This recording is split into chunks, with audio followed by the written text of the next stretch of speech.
Puppies and kittens, welcome to another episode of Blasphemers Bible. And where do we begin? Psalm 108. You know what? We're making it through. We've done a huge chunk of Psalms.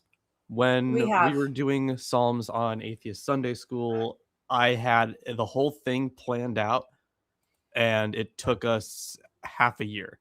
So I think we're making good time. Excellent. It's true. I don't know. It at least feels like we're going quite a bit faster than that. So Okay. Well, thank you very much for that. Oh, I don't have it up yet. Let me see. Let me pull up Psalm 108.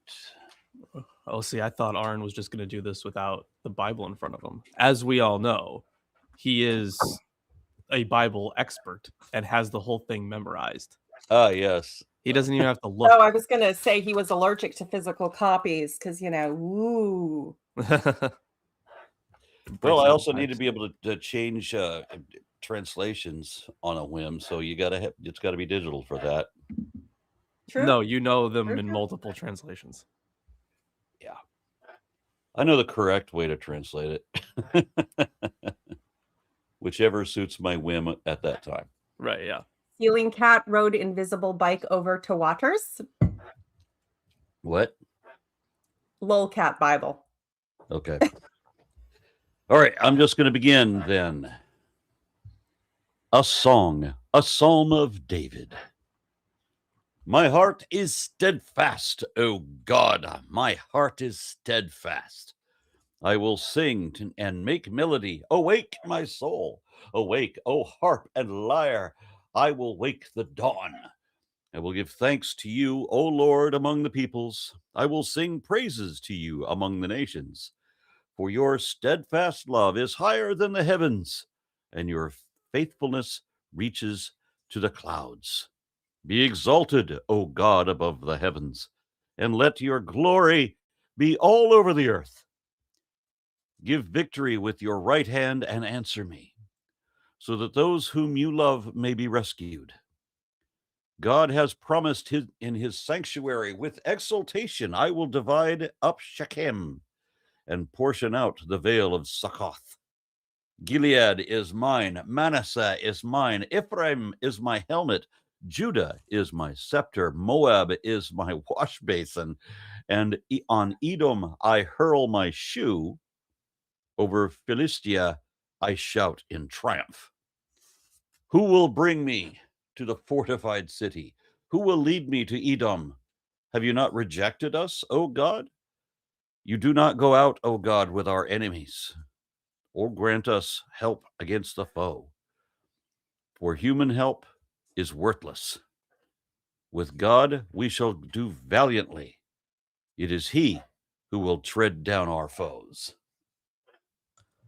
I kind of think having humans help you is going to be more helpful. Well, they would disagree with you, obviously. So, I mean, we talked about this a few times, that when they would go out into battle, they often had the ark with them. And when they say that was God being with them, or the presence of God being with them, they fucking meant it. Now, I think it was a Very statue, literally, but yeah. whether or not it was an ark as described in modern ways, or whether it was a statue, it was still brought out during these battles. And you can kind of see that from a few things. Firstly, you have the psalmist asking for victory, but then he's also bringing up the stuff that God is meant to conquer. I'll divide up Shechem, portion out Succoth, and then he says, like, all these other places are just kind of things that are around him. Either they give him a kind of regal a regal picture, Baron. or they give him or they just put him above the other ones in the context of, like, they are easily destroyed. I am the destroyer. I am the one who knocks. So there is. So I'm more scared of Walter White, to be honest. Walter White's great. So hot take, he was the good guy. So there is also, of course, in verse 11, have you not rejected us, O God? You do not go out, O God, with our armies. So kind of saying, we have been losing for a while. Can you please join us? And they mean that literally, even if they did have something that they would carry with them to these battles, perhaps in these moments, they just thought that, I don't know, he was taking a vacation. It wasn't working. Yeah, it wasn't Well, I working. have to admit, when I think of, an idol having been, which it very likely was in the earlier versions, an idol going forth in front of the troops and how that would mean that God is there and driving our forces, huzzah. At the same time, I think about it and I think, like, was this supposed to work? Because I know at that time, they would cover the god's face a lot of the time, whatever god it was, that region. You didn't just show the god's face to all and sundry. The actual idol itself would be, maybe once a year it would be unveiled and it was this big deal. So, you're not supposed to just look at the god willy-nilly. Did they think it was like a falcon? Like, we haven't done the proper ceremonies. Look at those guys. God smite them. They're looking at you when they No, shouldn't be looking at you. Like you're right about like the whole. There's an importance to seeing the face of these idols, Yeah. and we get that a whole bunch of times in the Bible, and Oh yeah. what I would say is that there were times to look upon their face, but I think it was just the fact that they had that presence with them. Like we Mhm. have examples of other processions of including statues, primarily from Egypt, that the entire thing was like uncovered, for example.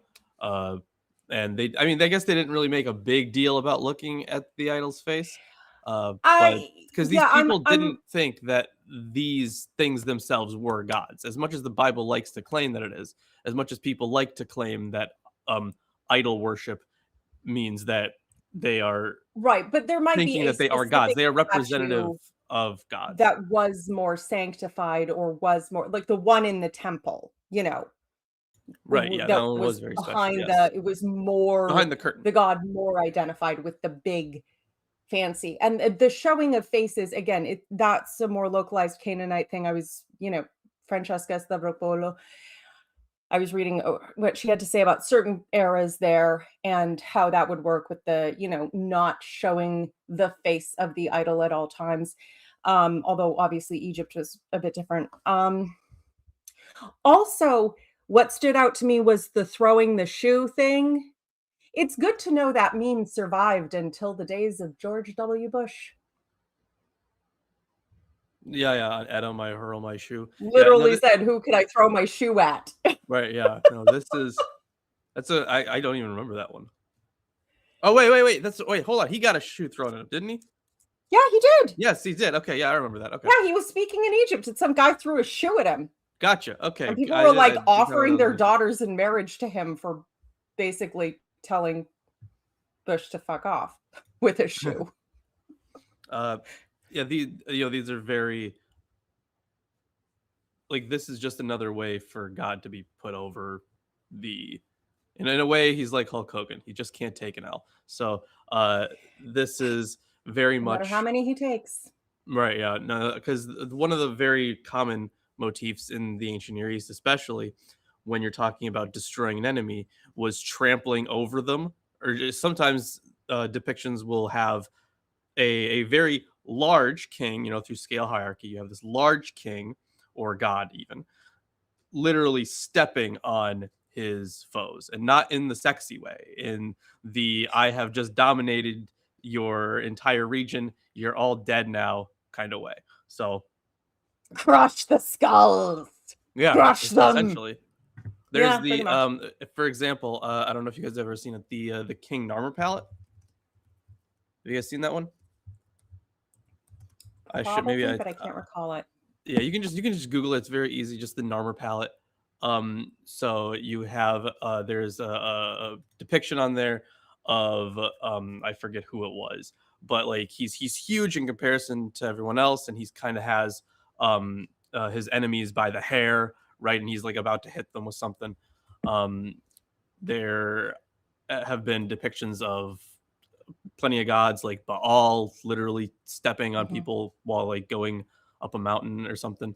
There's a whole bunch of this stuff from the ancient Near East. Oh yeah, absolutely. No, the stepping on, and you'd have war cartouches with the riding chariots over the fallen foes and stabbing and then stepping on the head of the big guy, because his crown has fallen to the side and he's like, no.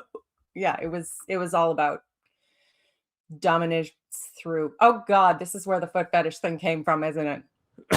No shot. It's way older. I believe you, but I'm still listening. I has no coffee. It's in my coffee. Well, you know what'll help with your listening? Surely Tomer's commentary will help with your listening. As she walks away, brilliant. Yeah. Tom, I said I'm listening. You should tell us about your sticker or whatever that is. We can't see it. No, that's studio. basically. I mean, if you remember, like this, that's basically it. That's my avatar, just being gay, because it's a Happy Pride Month or whatever. I'm being like one of these companies, just being right. Yeah. merchandising myself Gay to fit in Pride with the cool dudes or whatever, or the generation, Yes. That's funny. Okay, so commentators note that Psalms 108 seems to consist of the second halves of two other psalms, 57, 8 through 12, which is 7 through 11, and 67 through 14, which is 5 through 12. Terrian called Psalms 108, quote, a copy with slight alterations of the two sections, end quote. Krauss writes that the motivation behind the psalm is unclear, and citing Schmidt, he writes that it cannot be ascertained whether the combination is purely external and accidental, or whether it came about for a specific liturgical purpose. Allen, however, argued that the psalm is, quote, by no means a misshapen gluing together of two ends, but a new creation of three beautifully balanced strophes. Its stylistic unity warns against disregarding its new unity and suggests that the psalm be taken seriously as a composition in its own right, end quote. He notes that J. Becker suggested that verses 4 and 6 invest the Psalm 60 material with a new universal dimension, and its mention of different tribes and nationalities becomes an illustration of the eschatological relationship between Israel and the nations. Thus, Becker dates Psalms 108 to the exilic or post-exilic period. In contrast, Eisfeld suggested a pre-exilic dating on the grounds of the Psalm's particular combination of nationalistic and religious attitudes. Movinkel related the psalm to the period of Jehoram, king of Judah in the 9th century, in light of 2 Kings 8:20 through 22. Allen notes that the replacement of me'al, above, in verse 5, which appears to be so tied to the structure of the psalm as to be the work of the redactor, and according to BDB Dictionary, its use with the sense of above is a feature of late Hebrew. Moreover, the focus on Edom, in verse 11, would have special meaning for the Jewish community after 587 BCE, as suggested by the book of Obadiah, which attests the organic link between conquest of Edom and possession of the whole land. While it is unclear if this composition was used first for an actual campaign against Edomites, Allen writes that it may simply reflect confidence expressed by a leader of the community in Yahweh's ultimate victory on their behalf. Gerstenberger writes that the two fragments of Psalms were fused together in order to suit the needs of a specific worship situation. Hymnic praise, dedication to Yahweh, memory of divine promises, etc., which were necessary ingredients of communal complaint in the exile. He writes that the specific Edomite orientation may betray a South Judean localization. Zenger writes that Psalms 108 was deliberately conceived as a composite psalm for the David triptych, quote-unquote, Psalms 108 through 119. He notes that Psalms 108 and 110 are set in relation to one another in that both psalms represent the words of a divine oracle on the theme of, quote, Yahweh's war against Israel's enemies in cooperation with the Davidic king, End quote. Psalms 109 laments the assaults of the enemies from which Yahweh must rescue the praying eye, so that it can fulfill its royal function. He notes that there are two different historical locations proposed for Psalms 108, either in the Maccabean period, or that it should be more generally related to an era in the post-exilic period. Zenger favors the second option and sees Psalms 108 as, quote, an expression of the future hopes impregnated with royal theology in post-exilic Israel, end quote.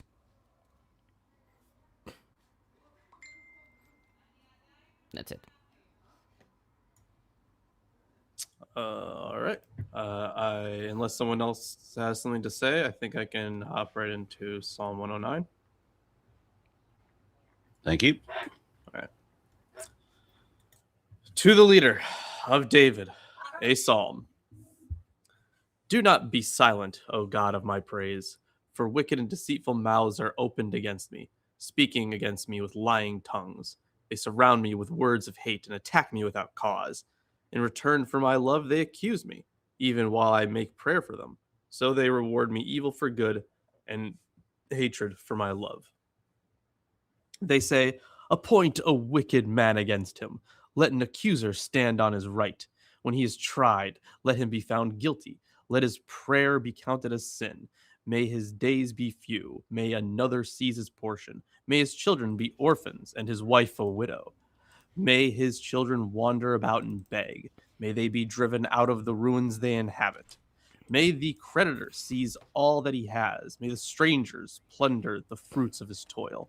May there be no one to do him a kindness, nor anyone to pity his orphaned children. May his prosperity be cut off. May his name be blotted out in the second generation. May the iniquity of his father be remembered before the Lord, and do not let the sin of his mother be blotted out. Let them be before the Lord continually, and may his memory be cut off from the earth. For he did not remember to show kindness, but pursued the poor and needy. Pursue the poor and needy, and the brokenhearted to their death. He loved to curse. Let curses come on him. He did not like blessing. May it be far from him. He clothed himself with cursing as his coat. May it soak into his body like water, like oil into his bones. We'll talk about that one. May it be like a garment that wraps around himself, like a belt that he wears every day. May that be the reward of my accusers from the Lord, of those who speak evil against my life. But you, O Lord, my God, O Lord, my Lord, act on my behalf for your name's sake. Because your steadfast love is good, deliver me, for I am poor and needy, and my heart is pierced within me. I am gone like a shadow at evening. I am shaken off like a locust. My knees are weak through fasting. My body has become gaunt. I am an object of scorn to my accusers. When they see me, they shake their heads. Help me, O Lord my God. Save me according to your steadfast love. Let them know that this is your hand. You, O Lord, have done it. Let them curse, but you will bless.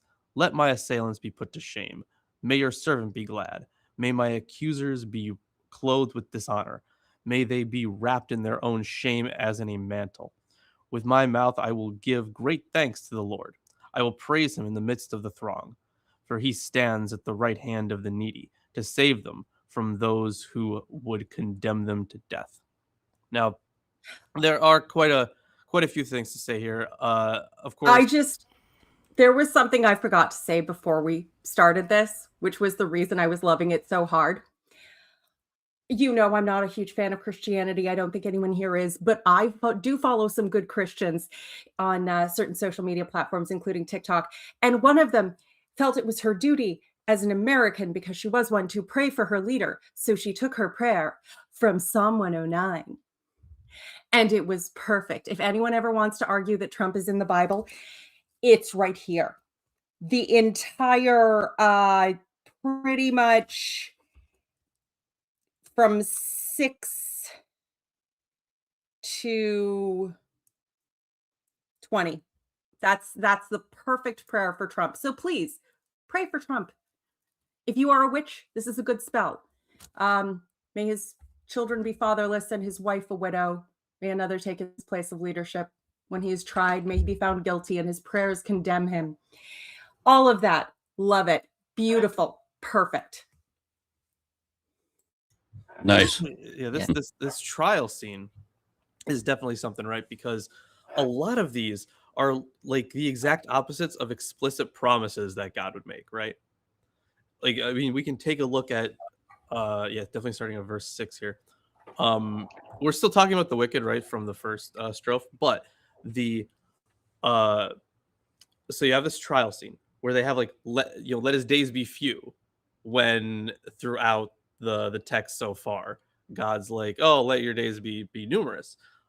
There is in this like, oh, let's make his children orphans and his wife a widow. Well, those are the people that are supposed to be protected the most, because they are the least, I guess. To them, they were like, that's the lowest rung, that's like that's the saddest spot you could be in as an orphan or a widow, so they are to be protected the most. There is this let's see, where was it? We have the strangers plundering the fruits of their toil. We have their prosperity being cut off, and the name blotted out, right? That is significant. If we go back to the Torah and we talk about how your name, if you were faithful, your name would not be blotted out of the book. If you're a sinner, your name would be blotted out of the book. There is That's a common curse. right, yes, like it's so you're never remembered. Like, say that. Yeah, so you don't like. There's a whole bunch of stuff that goes to that if we consider later analysis or later theology as well. But there's a whole bunch, right? You have this, like, these specific curses are the exact opposite of what God has promised to do. So that's why these are significant. That's why you have it in a trial setting as well, because God is the judge. So this guy's like taking up that position, this hypothetical wicked man that's put over them to judge or I seem accuse. to recall in trials too, they would swear by the Lord, like, the same way people would swear to tell the truth in court. But they would swear by, in that entire region, they would swear by whatever their local god was, because the implication being that then if you lied, the god would smite you, and nobody wants that. Yeah, that was actually an invocation in court cases. You would start off in Greece, especially. You would start off with a sacrifice to the deities, and there have been some of the Attic orders, for example, they would include in their speech an appeal to the gods as well. Yeah. In the truth. So if he swore personally by the Lord and then lied, then his prayers should condemn him, because he broke the magic and went against it. This psalm also uses like the noun and the verb form of the word for like Satan, like Satan, a lot. They accuse me, or the accuser stands on his right side, or my accusers. It's always using the noun Satan. Obviously, I'm not talking about the individual, but it's just a title. It makes sense in this one. Yeah, it's just that's what the word Satan means. It's an accuser. And the thing is, this would read a lot funnier if it said Satan instead of accuser all those times. My Satans, they Sataned me.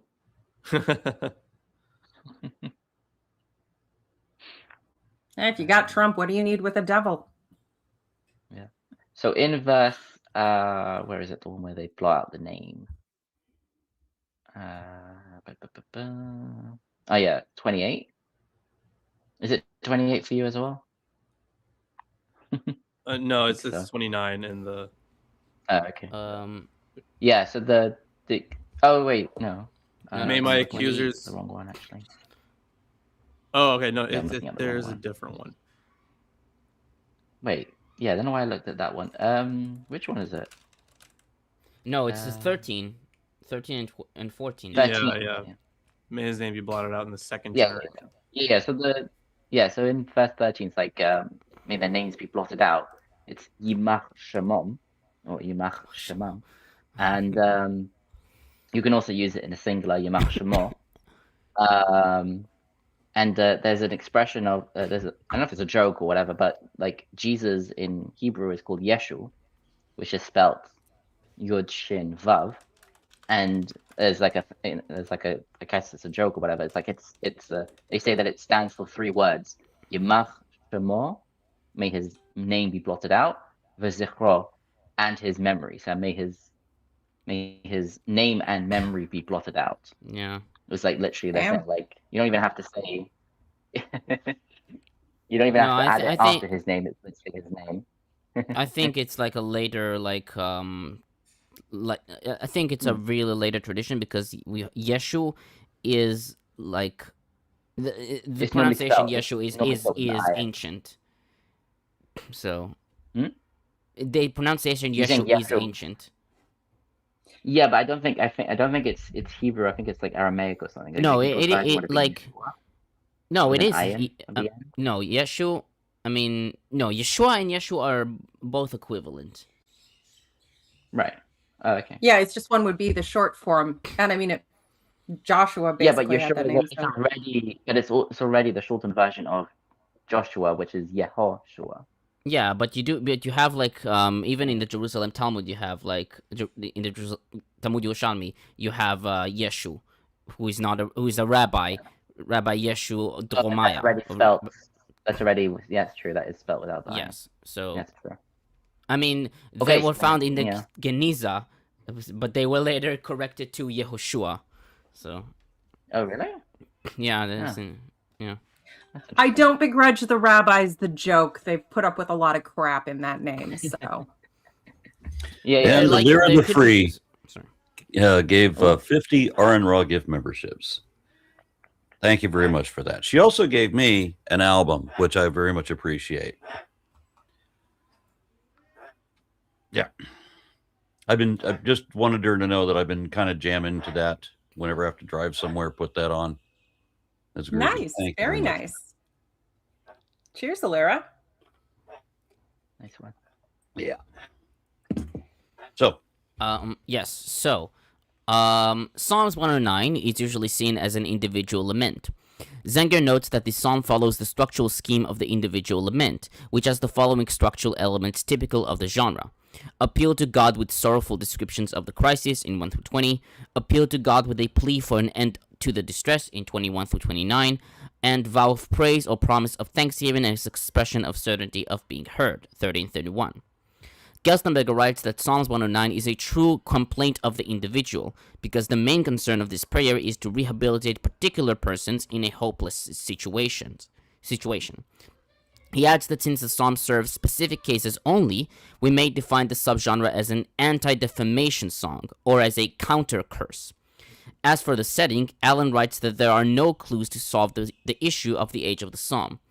Nothing precludes a pre-exilic origin, according to Krauss. He writes that to judge it as post-exilic on the grounds that the imprecatory verses 6 to 20 are reminiscent of Jeremiah 18, 19 through 23, according to Anderson, is to ignore the factor of traditional language. Zenger writes that it is difficult to place a precise historical location of Psalms 109.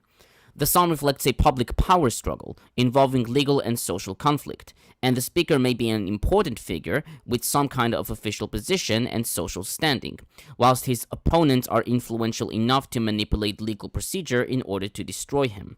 He writes that the psalm was likely composed as a model text or prayer formula for situations of intense crisis. He notes that the psalm employs a complex theology of the poor. On the one hand, the enemies accuse the petitioner of neglecting or harming poor people, where poor here mainly refers to the socially and economically vulnerable. On the other hand, the petitioner calls himself poor and needy, which not only describes his physical and social destruction by the opponents, but also pleads in the sense of the piety of the poor.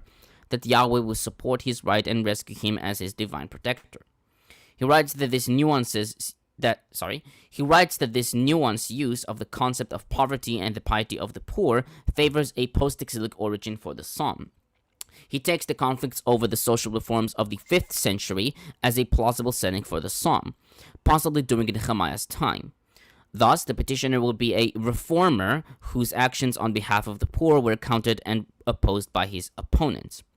Gerstenberger writes that the psalm grew out of a special situation involving cursing and sorcery, comparable to the Babylonian series Nambobi, Untying, which deals with undoing magical spells. He writes that the original life setting was the incantation of a sorcery expert to heal or protect a suspect who could claim to be innocent.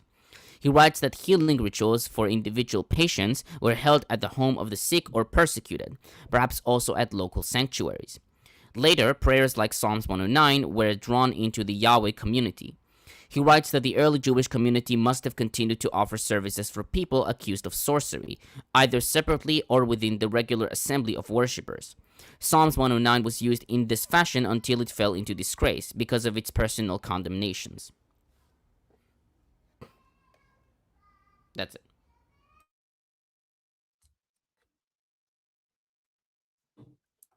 Okay. We're moving on to 110.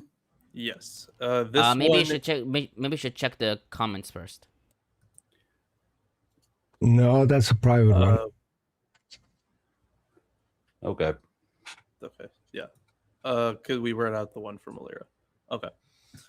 Yeah. So for Psalm 110, this is historically an incredibly important psalm because of verse 4. I think we should probably read it first, but just pay attention. Lilith, is that one you? Yes. Sorry. Peter had sent me something. Hang on. Sorry. Peter had sent me something I was trying to implement because, of course, I was. And anyway, yes, I can see you gave me the really long psalm. We should be here all day.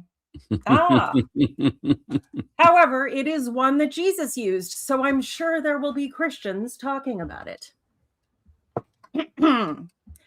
Psalm 110 of David, a psalm. The Lord says to my Lord, sit at my right hand until I make your enemies a footstool for your feet. The Lord will extend your mighty scepter from Zion, and you will rule in the midst of your enemies. Your troops will be willing on your day of battle. Arrayed in holy majesty, from the womb of the dawn, you will receive the dew of your youth. The Lord has sworn and will not change his mind, unlike the last 3,000 times he changed his mind. You are a priest forever in the order of Melchizedek. The Lord is at your right hand. He will crush kings on the day of his wrath. He will judge the nations, heaping up the dead and crushing the rulers of the whole earth. And he will drink from a brook beside the way. Therefore, he will lift up his head.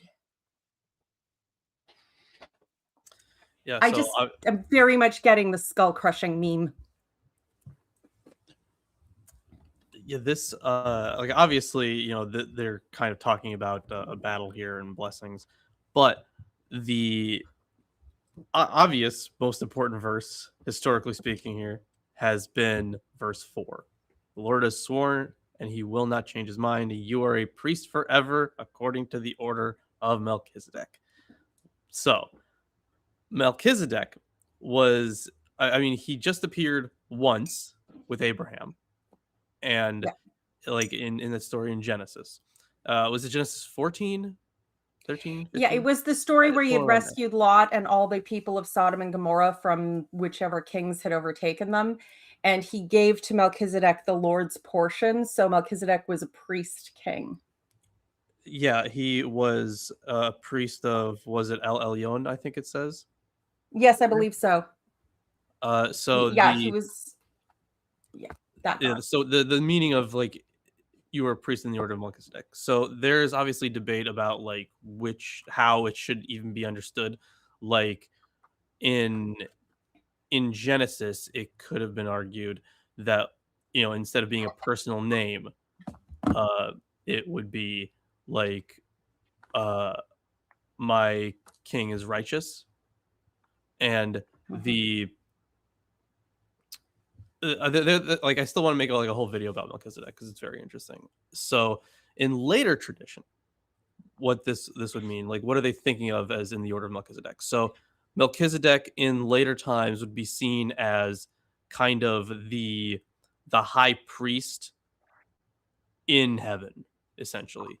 So you have this like almost angelic order of the priesthood, because once we get at least to the time of like the writing of Jubilee, for example, you have a very detailed paralleling of things that happen on earth and things that happen in heaven. So there's going to be an equivalent to this heavenly priest, Melchizedek, on earth.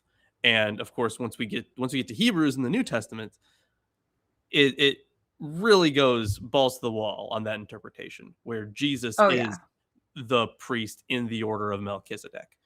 So he kind of takes that banner up, where you have this very important priesthood that, you know, stems back to a time where you have this blessing given, and theologically speaking, this would be huge in the New Testament period and before that as well. But at this time, people are still unsure. They're still debating about what the hell it was supposed to mean. The significance of the Melchizedek story in Genesis as well has to be parallel, because like these are basically the only two times in the Old Testament that Melchizedek pops up. And it was, of course, taken for the Jesus movement in the first century. But there is still debate behind the relationship between these two texts in the Old Testament. And that's fair. There's a whole bunch of them. There's so many books have been written about this, some better than others. Don't read Cargill's book on it. It's kind of fun. However, I have been reading, I forget his full name, but I think his last name is like Grenrod or something like that. I don't know if he's I don't know, some sort of Nordic country that he's from. Like one of the O's has like a slash through it, so not exact. I'm not entirely sure, but Danish maybe. Yeah. Shit, maybe I have no idea. But there has been a lot of really interesting work done on these. So let's see, the book that I'm thinking of, I have it pulled up here. Yes, it's Gard Grennerod. I'm probably pronouncing that wrong. It's called Abraham and Melchizedek.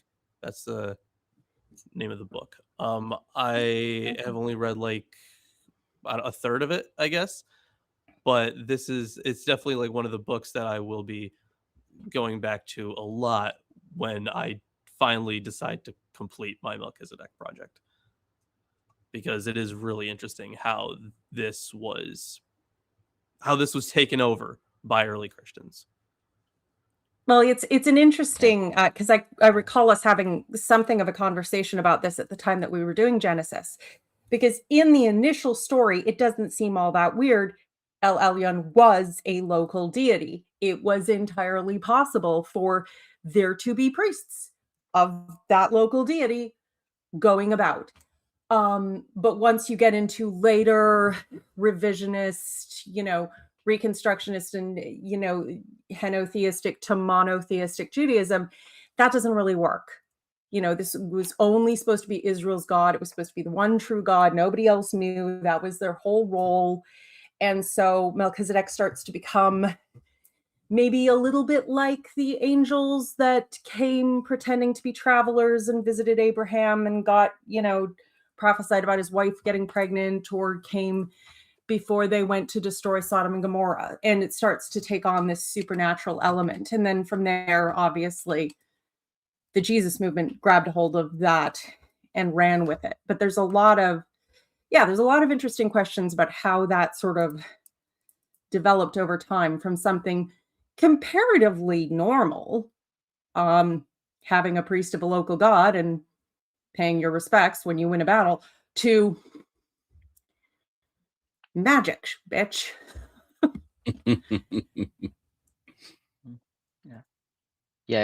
God Granara is Norwegian. Looked it up. Thank you. It's good to know. So I noticed that wrote somebody sorry. asked about the there was a chat we were going to have yesterday that had to be rescheduled, and so we had to we took it offline. The wife school thing. Yeah, I didn't realize there was a conflict of scheduling, so we're going to do that tomorrow afternoon.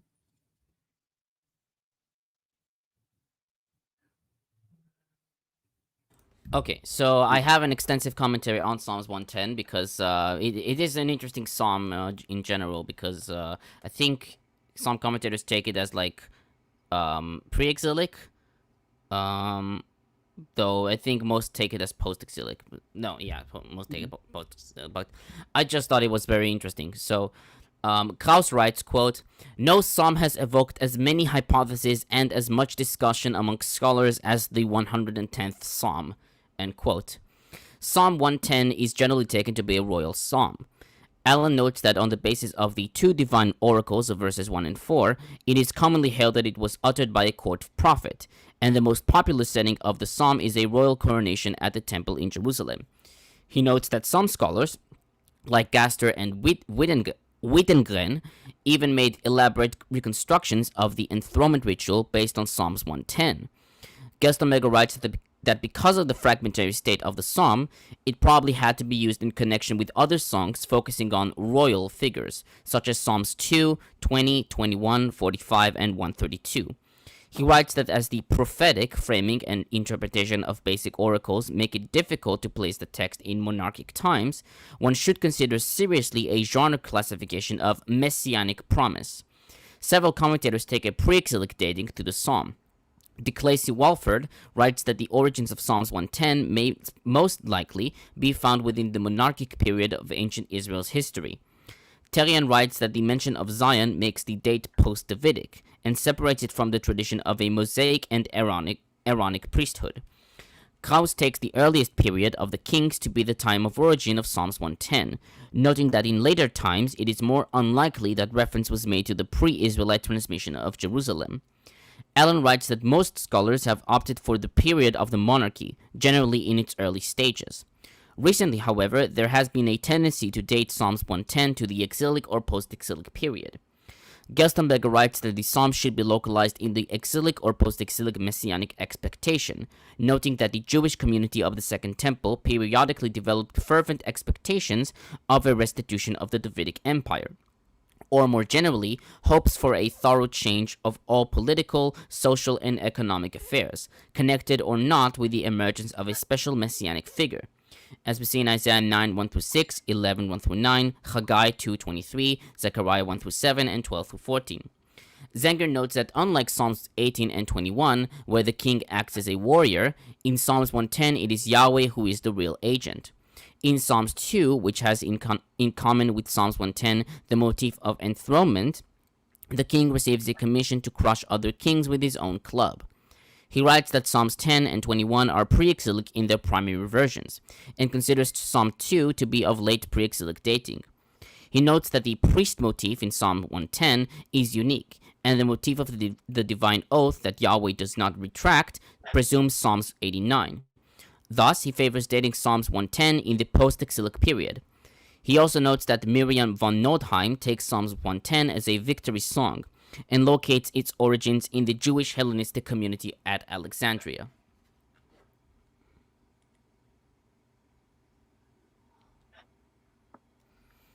Yeah, I did want to just say JPS translates verse 4 as, "The Lord has sworn and will not relent.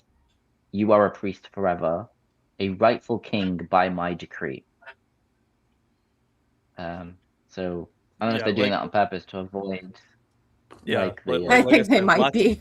Lots of different ways to understand this, and that has been a very legitimate debate.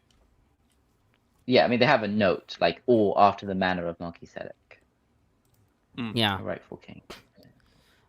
So I'll start with one. Sit at my right hand. The concept of the monarch sitting at the right hand of the deity was common throughout the ancient Near East. Gerstenberger notes that Egyptian texts and iconography are abound in references of this sort, and Mesopotamian sources often portray the ruler standing before the enthronement deity. Allen notes that sitting on the right hand was a position of honor, as 1 Kings 2:19 illustrates. Ibn Ezra suggested that Yemini refers to Yahweh's dwelling place. Likewise, Kirkpatrick suggested that the reference is to the place on the south, and so to the right side of the temple. Allen writes that most likely is that this is a simple metaphor underlying the fact that God is the real king. Hosfeld and Zenger note that in Isaiah 6 and Psalms 93 and 99, Yahweh's sitting on his throne means the exercise of Yahweh's universal and cosmic royal rule. Psalms 110 makes Zion's king the, quote, throne companion of Yahweh, end quote, which both exercising royal rule together, a rule that Psalms 110 sees realized in struggle against chaos and its subduing or destruction, with the enemies or enemy kings as representatives of chaos.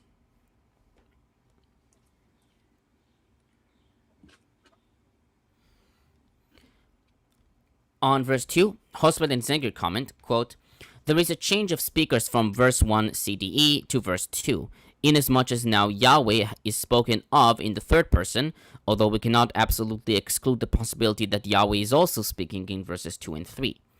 The scepter of your power is the insignia of royal rule. The formulation Mate Uzecha, staff of your power, is unusual. We find it otherwise only in Jeremiah 48:17, Ezekiel 19:11, 12, and 14.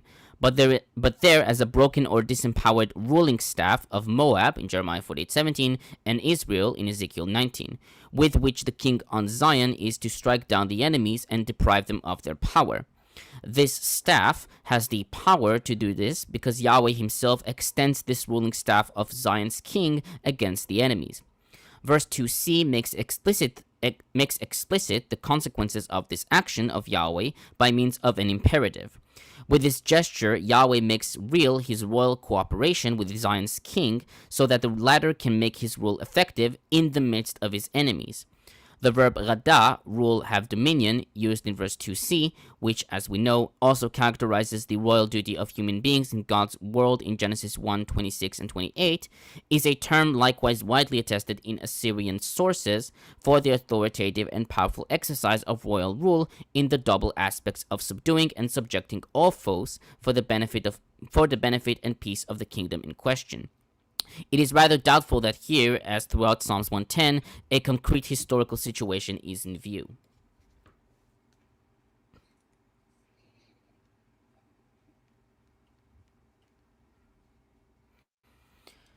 On verse 3, Allen notes that verse 3 has been called the most obscure verse in the whole Psalter, since its two nominal clauses give no indication of time, which must be inferred from the context. Sorry about that. Okay. Zenger writes that the version of the Masoretic text is a deliberate rereading of a Hebrew text that vocalized the consonants differently and in part understood the text differently. He writes that the reading, quote-unquote, of verse 3, available to those preparing the final version of the Masoretic text, might have read, quote, to me is the dignity on the day of your power or birth. On holy mountains, out of the womb of the dawn I bore or begot you as a dew, end quote. He writes that the text of verse 3, as we have it, should be retained. Its syntactical and semantic problems are associated with the fact that the text was read anew by the redaction that integrated it into the David trilogy of Psalms 108 through 110. Gerstenberger notes that in regard to the phrase from the womb, from the dawn, merechem mishechar, has been translated to from the womb of Shachar, with Shachar being a well-known goddess in Ugaritic. He writes that this assertion would stand in line with Psalms 2:7, 89:27, which is 26, but it would have been modified in the course of transmission because it intimates a sexual relationship of Yahweh with the goddess.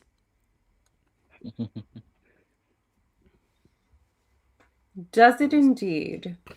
It could have just been like a historical holdover from like when they personified the morning as this goddess.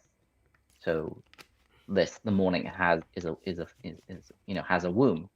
So that expression could have just lived on. A literary we talk about holdover. I mean, it sea wouldn't in be the that way first when- time. I mean, we say Mother Earth and what else? Yeah. Maybe they stopped when they realized God would never get a woman wet with dew.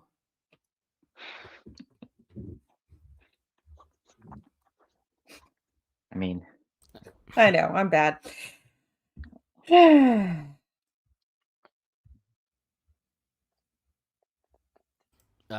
Just a second, I need to write something real quick. Sorry, I can't- while he does that, we do. can someone talk. could come up with- I find it interesting how they were willing to go around to try and get the Melchizedek reference out of there. Right, yeah, because the thing is, a lot of translations come with every translation is an interpretation. So depending on your biases, you would translate something differently. And when it comes to like the Christians would take, for example, this verse and keep it as Melchizedek as a very specific name because that's how it's taken in the New Testament. And I'm about to get to there's Melchizedek. still a lot of debate around it, and Yeah. there have been books written on it. I referenced one earlier. There was also, I think it was called the Melchizedek Tradition or something like that by Fred Horton, which was done a while ago, but it's still pretty good, still pretty interesting, and I did enjoy that book. So there's a lot to be said about Melchizedek. And there's no way we're going to cover it all here, but yeah. I said that I was going to do it, and I am going to do it. I am going to do the Melchizedek video at some point. It is huge though, because I have to look through it, the amount of source material on this is enormous. So Yeah, and I mean, there's more than one reason Christians like this psalm. The first line is supposed to be the one that Jesus used to outsmart the Pharisees when he's, oh, well, then why don't I ask you a question? David says, the Lord says to my Lord, sit at my right hand until I make your enemies a footstool for your feet. If then David calls him Lord, how can he be his son? So,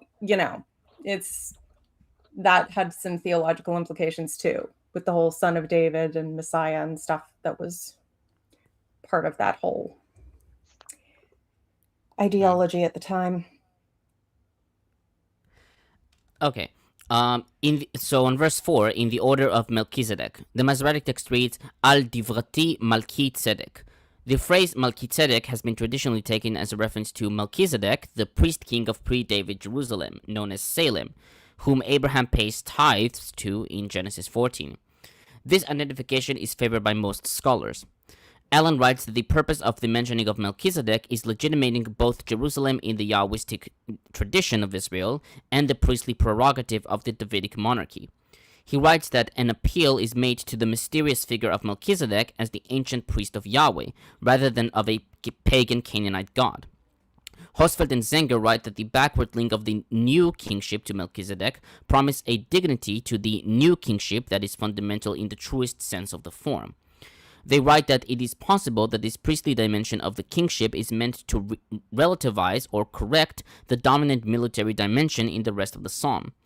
Krauss, quoting from G. von Rad, writes that David as Messiah simply came into the inheritance of Melchizedek. What the Canaanite inhabitants of Jerusalem hoped for from their priest princes, the Israelites conveyed to their king David.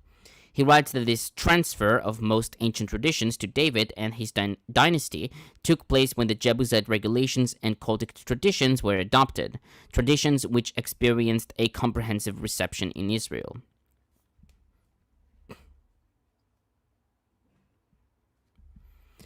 On verse 5, Allen comments, quote, the right hand as a token of divine honor in verse 1 is matched by its function of divine protection in verse 5, as in Psalm 16:8 and 121:5.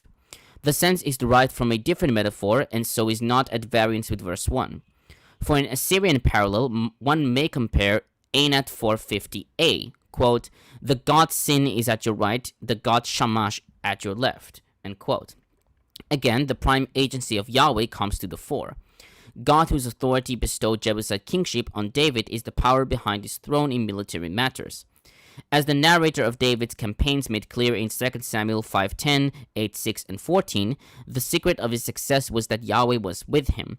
In furious theophany, God intervened to conquer on the king's behalf his rival peers. Compare Psalms 2:5, 68:22, which is 21, and Habakkuk 3:13. With the royal mace of verse 2, God shatters their power beyom apo, on his day of anger.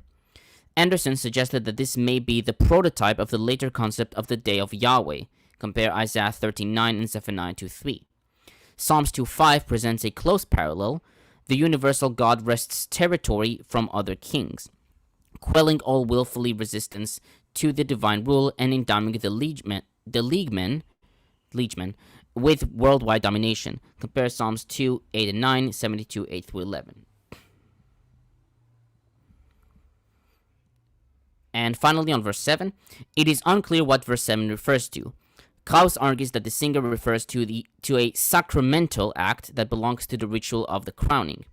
He writes that Nachal is very likely the Gihon spring, which flows forth from the base of the old city hill and which, in the light of mythical conceptions, was thought of as the source of life as such. He writes that at this occasion, the king probably partook of invigorating drink, and takes as parallel to this rite the scene from the Ras Shamra texts, in which, quote, "the king fasts and goes to the water well," end quote. Likewise, Gerstenberger takes the phrase as a possible remnant of a coronation rite, and notes that in 1 Kings 1:38, the Gihon is the sacred spring. Some scholars who take verses 5 through 7 as describing the course of a war took verse 7 as the depiction of the end of the battle. deClaissé-Walford notes that a common method of defeating enemies in the ancient Near East warfare was to shut them up in their cities and deprive them of food and of the final triumph. They write that the closing verse of the psalm accordingly signals the definitive and universal victory of Yahweh over the hostile kings, and so the accomplishment of Yahweh's universal royal rule and that of the King of Zion. That's it.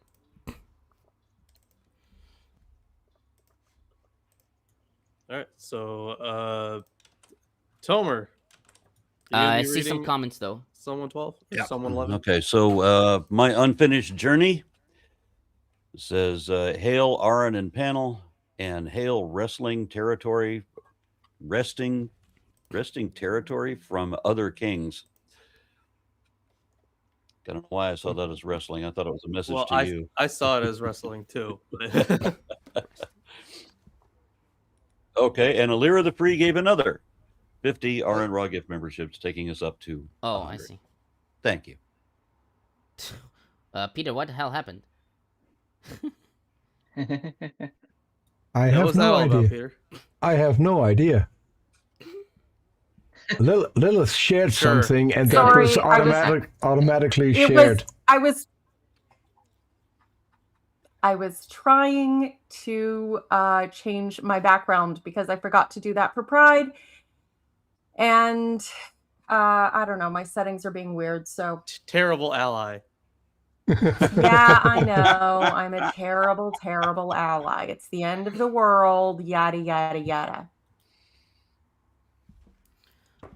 Okay. We're doing Psalms 111. So let's put this here. Okay. Hallelujah! I praise the Lord with all my heart in the assembled congregation of the upright. The works of the Lord are great, within reach of all who desire them. His deeds are splendid and glorious. His beneficence is everlasting. He has won renown for his wonders. The Lord is gracious and compassionate. He gives food to those who fear him. He is ever mindful of his covenant. He revealed to his people his powerful works in giving them the heritage of nations. His handiwork is truth and justice. All his precepts are enduring. Well-founded for all eternity, wrought of truth and iniquity. He sent redemption to his people. He ordained his covenant for all time. His name is holy and awesome. The beginning of wisdom is the fear of the Lord. All who practice it gain sound understanding. Praise of him is everlasting. Man, that's such a generic psalm. It is acrostic, though. It is an acrostic. Good for it. It doesn't make it not generic. This is the kind of stuff that initially we think like, oh my god, are all the Psalms just going to be this? And they're not all like that, but this one is exactly that mold of just something you gotta groan through reading. So we're praising God because that's what we're doing, because it's Psalms and we're praising and walking, we're praising and walking. Done. Cool. Moving on. Just a second. Now, Peter, why can't we see Isaac? Where did Isaac go? There he is. I think that happened with the screen share. My bad. I didn't see that. Yeah, that makes sense, because I thought it was just out of order.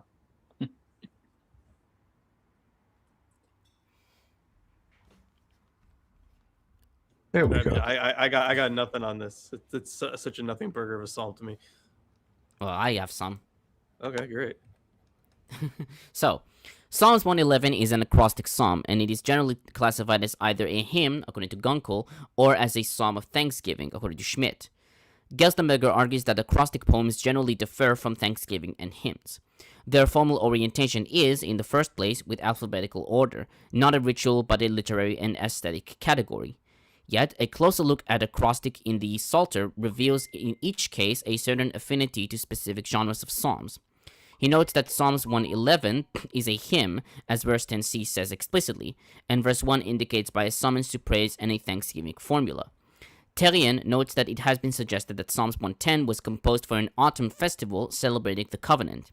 He writes, however, that if the acrostic form points to a pilgrimage, it is probable that memory and the memorial verses 4, 5, and 9 allude to the Exodus in Exodus 13:3. Allen notes that there is a fairly general agreement that the psalm is post-exilic. He notes, however, that Weiser and the Hood characteristically protested that this is not necessarily so. Still, he writes that the connection with wisdom and the use of teref, pray, in the late sense of food, point to the post-exilic period, probably later rather than earlier. Gerstenberger writes that the acrostic organization of a text presupposes literacy at least of the spiritual leadership of congregation. He notes that in exilic and post-exilic times, the Jewish community grew into literacy, with the sacred writings taking a central place in the group's worship and life. Thus, acrostic poems may be taken as typical phenomena of an educated membership dealing continuously with the written word.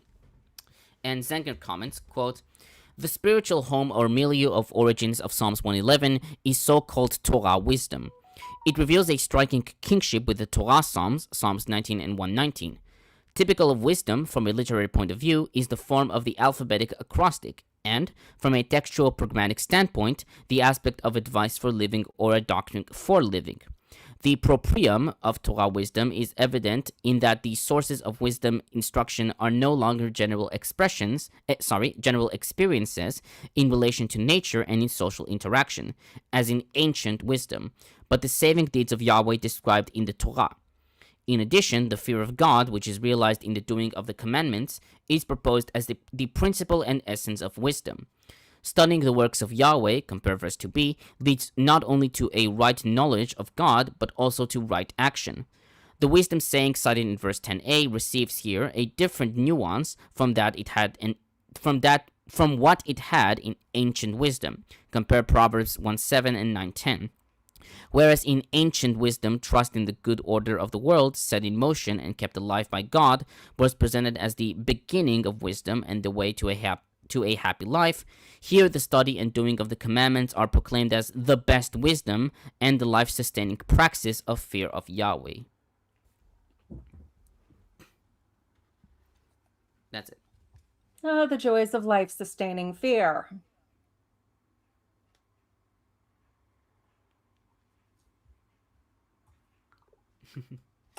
Can we move on, please? Are we good? Yes, Yes. please. Is it my turn? Or Yes, yes it is.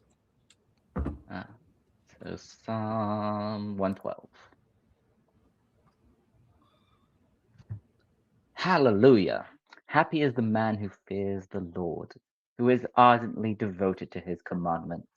His descendants will be mighty in the land, a blessed generation of upright men. Wealth and riches are in his house, and his beneficence lasts forever. A light shines for the upright in the darkness. He is gracious, compassionate, and beneficent. All goes well with the man who lends generously, who conducts his affairs with equity. He shall never be shaken. The beneficent man will be remembered forever. He is not afraid of evil tidings. His heart is firm. He trusts in the Lord. His heart is resolute. He is unafraid. In the end, he will see the fall of his foes. He gives freely to the poor. His beneficence lasts forever. His horn is exalted in honor. The wicked man shall see it and be vexed. He shall gnash his teeth. His courage shall fail. The desire of the wicked shall come to nothing.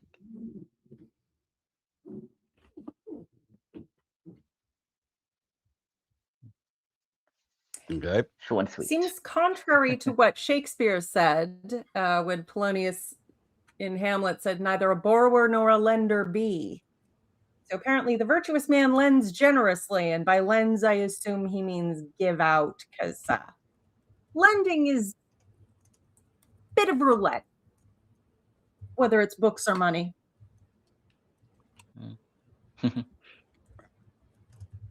So the one thing I wanted to note on this was the in verse 10 there.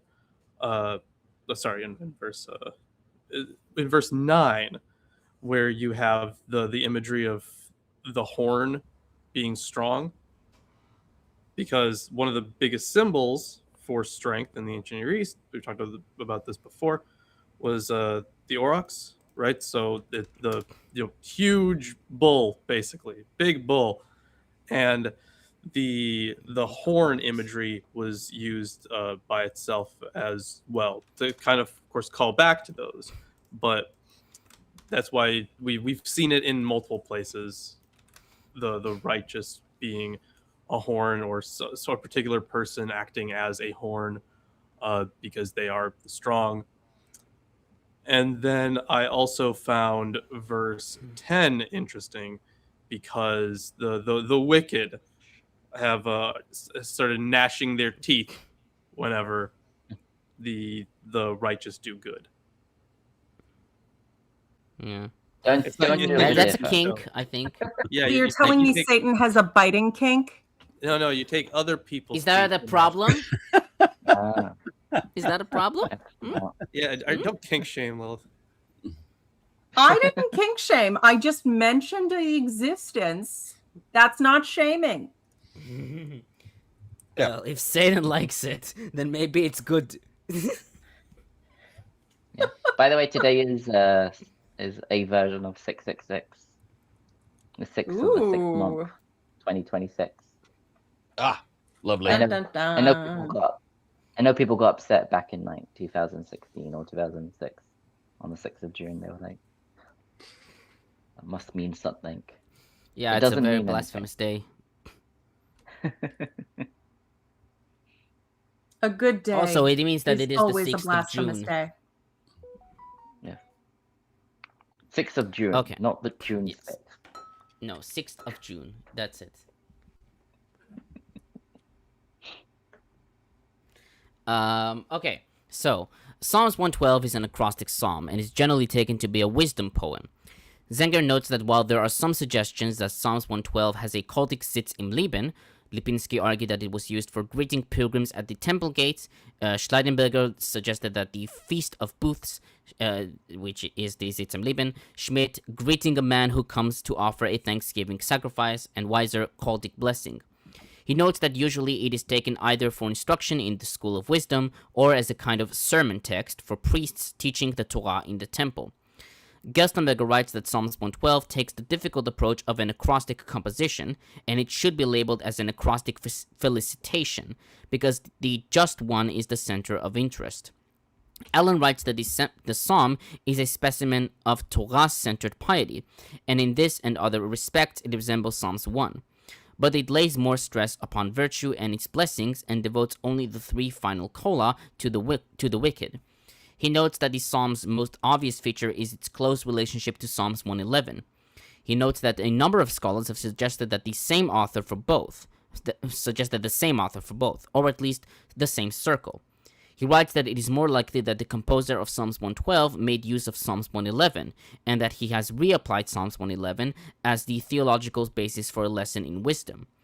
Allen writes that the psalm is closely modeled on Psalm 111, in terms not only of its vocabulary, but also of its particular acrostic structure, which uses a fresh letter for each column. Consequently, the date of the psalm must be the later post-exilic period, a verdict with which most scholars concur.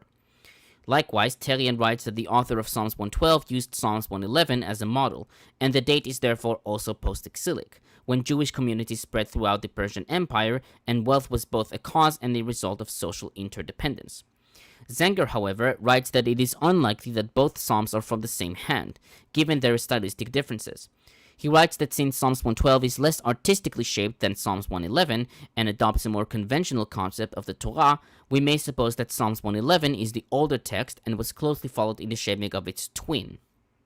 And Gerstenberger comments, quote, "Who felt the need to catalog qualities, actions, and destinies of the opposing groups of people within the community of faith in Judah and the diaspora? Main motivations probably came out of didactic situations.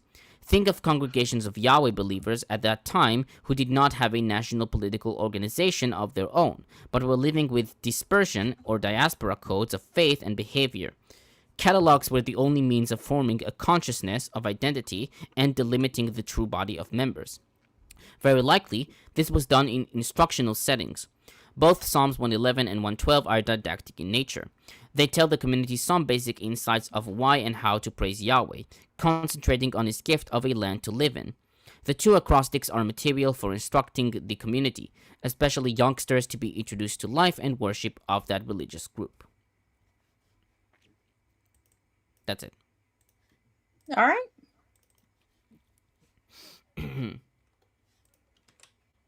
Right. So we hop into Psalm We have- 113 then? We have 2 comments. Okay, so Shut Up Matt says, panel, were there not statues of early patriarchs with horns on their head, which went against later depictions of horns on the head being associated with devilry? It was my understanding that the horns on the head thing, wasn't there a point when that was supposed to be like rays of light? I mean, I remember reading Yeah, something. yeah. about It's that. Specifically in Moses Moses. The Michelangelo's Moses. yes. So the thing is, in the original verse was that Karan ol panav or inav, which means his face has radiated with light or something like that. But Yeah. I think in the Vulgate, Jerome or whoever translated it understood Keren as horn, because Keren can also mean horn, and not Keren as ray, which can also mean. So he misunderstood what Keren means.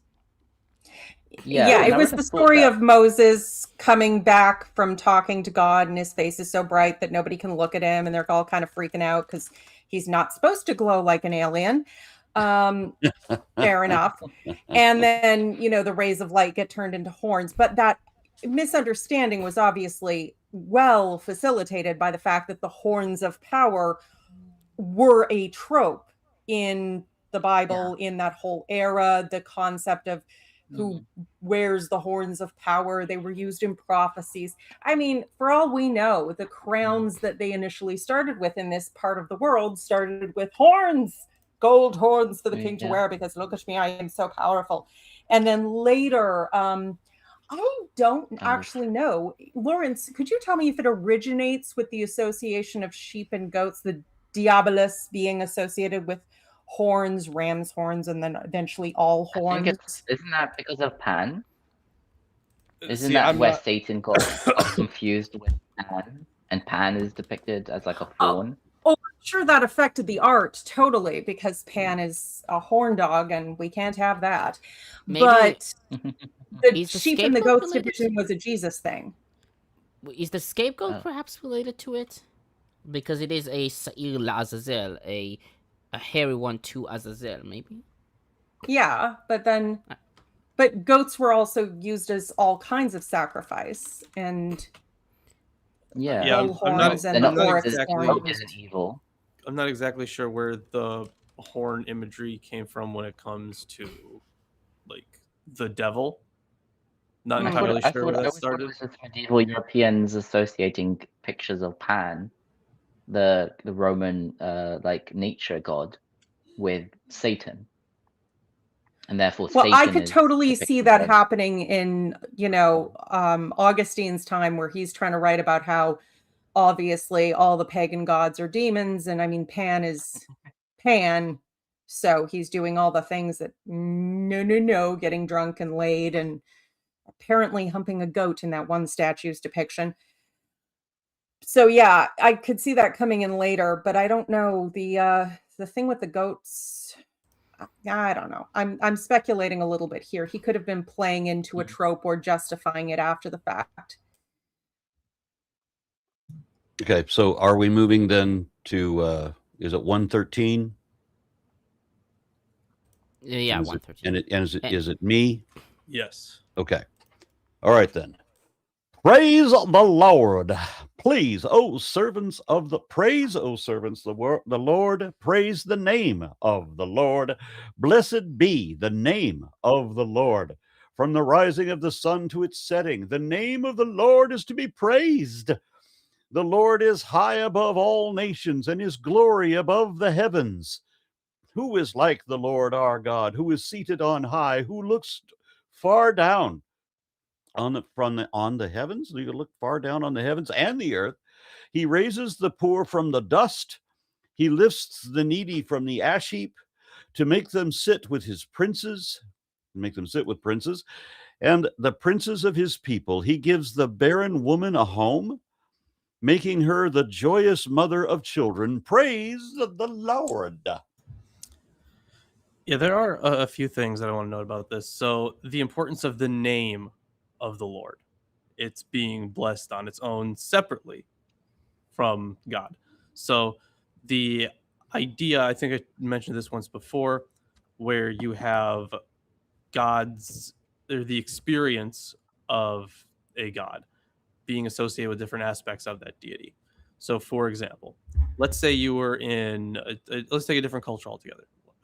Let's take Egypt, where you have a certain experience of the sun, therefore of the sun god. So, if you want to praise the deity itself, you could say that, but you could also praise the light that comes from the sun or the heat. You could when it comes to, for example, a sea deity or something like that, you could praise the deity itself or the waters. It depends on the experience. So you have this name, this part of God that the thing is, it kind of has its own theological tone to it, where people find comfort in his name. So, and there are a few reasons. There are probably multiple reasons for that, but it kind of gained its own identity in later periods. So this would be one of the reasons why, is because you have some psalms that you start off with like praise the Lord, right? But then you also have praise the name of the Lord. Or, sometimes they talk about God's glory that you're supposed to praise, his kavod. So that is something that I thought would be important to mention. We can keep that in mind, especially for later Christology, actually. And then there is an admission here of their cosmology as well. It doesn't seem like much upon first reading, but it really is. And I think Arn kind of took note of that as well when reading it. So you have the Lord is high above all nations and his glory above the heavens. And then it says that God is seated on high, who looks far down on the heavens and the earth. Remember, they did believe in layers to these things. They believed that the heavens were themselves split up. So you didn't just have heaven, earth, and the underworld, or the heaven, earth, and sea, you have, even within those divisions, you have more tripartite divisions. So there are texts from the ancient Near East that show that heaven was, like, you take this one section of, you take just the big grouping of heaven, but it's really the heavens because there are multiple layers and each one contains something else. And in early Israelite thought, and actually in later Israelite thought too, so at least through the apocalypse of Abraham, and in many other texts as well, it's in the Quran too, but you have these layers of heaven, and God would be at the highest one. Some texts say that there are 7 layers, other texts say that there are 10, so they do differ on those points. But either way, we're looking at a God who is in the highest heaven, so he is able to see all the other heavens. Yeah, it's a little bit like the dog, highest P wins kind of thing. He's at the tippy top, so he's in charge of everything, and it's all beneath him because he's the king of the castle. And we have a comment. Alira the Free says, I'm actually curious what Isaac and Tomer think about the movie Pi. There was a code in there in Hebrew, and it was directed by Darren Aronofsky. I never saw it. Aronoff? Aronofsky. Aronofsky. Perfect pronunciation, Arn. Aronofsky? Thank you. It Aronofsky. looks to me like Aronofsky. Yeah, I saw Aronofsky too. Yeah, it's just like ski is like a Slavic, just means like son of. So it's just like son of Aaron. I'd never seen the movie, but I looked it up. It's just like a Machra code thing. Like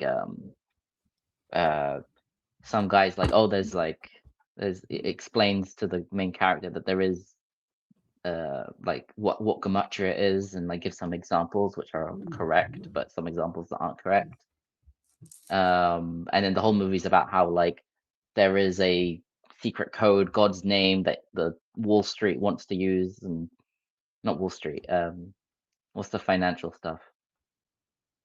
Oh yeah, Wall Street's financial Wall stuff. Street. Wall Street. Oh, yeah. Like they're trying to like get him, and in the end he hides it or whatever. So there is some truth to the idea that like there is a gematria system of like turning letters into numbers, and you can make codes with it. And I think there is also a truth to the idea that there is a Jewish tradition that there is like a name of God that is like really long. I think it's like 216 characters in the movie, but I don't know can't remember if that's correct. And like it gives you superpowers or whatever. And then the movie has all this stuff about how it's got stuff to do with pi and Fibonacci sequences and all that stuff. So it's Bible code meets gematria meets what's his name, that author that made that stupid Dan Brown. Yeah, Dan Brown. Yeah. Okay. Yeah. So it's just an attempt to find magic numbers that will make you rich, but Bible edition. Yeah. Okay. Kind of. Yeah. Yeah. So yeah, I mean, I could see a good film coming out of that, but not a good reality. Yeah, I think in the movie gives an example where if you take the Hebrew word for mother and father, which is ve'ev, or something. Sorry, av ve'em, and if you take the gematria of each of those and add them together, you get the gematria value of the word yeled, which means child, which is interesting coincidence, not evidence of Bible code. Yeah. Yeah. Fair enough. Okay. I Moving on then. See what they made fiction. We read Psalms 113, right? Yeah. Or didn't we? We did. Okay. So Psalms 113 is generally taken as a communal hymn that praises Yahweh in the third person. Allen writes that the setting was clearly cultic. At the opening, the congregation appears to be addressed by a temple choir or soloist. In later Jewish worship, the psalm together with Psalms 114 through 118 form the Egyptian Hallel, which was sung at the 3 main annual festivals together with those of the new moon and the dedication of the temple. At the family celebration of the Passover, Psalms 113 and later with Psalms 114 were sung at the beginning of the meal, and Psalms 114 through 18, later 115 through 18, at the end, as we see in Mishnah Pesachim 10:6-7, Matthew 26:30, and Mark 14:26. Gerstenberger writes that Psalms 113 is a normal hymn of the community, and a poor one at that. He notes that there is no direct address of Yahweh in the second person, and there are no reflections on creation or salvation history. He writes that the sheer necessities of life inspire this kind of hymn singing. He adds that summoning a community to hail Yahweh, with the community manifesting itself briefly but authentically in saying Yahweh our God in verse 5, together with the use of familiar forms of hymn singing, are sufficient proof for a Zitz im Leben in early Jewish worship services, perhaps in diaspora congregations. He notes that early Jewish liturgical use of the Hallel Psalms is in the Passover liturgy. Some commentators have compared Psalms 113 with the Song of Hannah in 1 Samuel 2. Allen notes that J.T. Willis suggested that both Psalms 113 and Hannah's song are from the same milieu, the sanctuary of Shiloh, and thus that the psalm may have originated in North Israel and been taken over and used in the worship of the Jerusalem temple. He notes that Friedman has gone further and dated Psalms 113 in the 12th century BCE, earlier than the Song of Hannah, which he assigned to the monarchical period. This is in contrast to Kuseman's opinion that the psalm is the end product of a long, complicated form-critical development. Terrien argued that the relationship between the two includes far more than the joy of being the mother of sons. It presents itself as the model to Psalms 113 almost in totality. He writes that while the Egyptian and Ugaritic literatures offer similar exclamations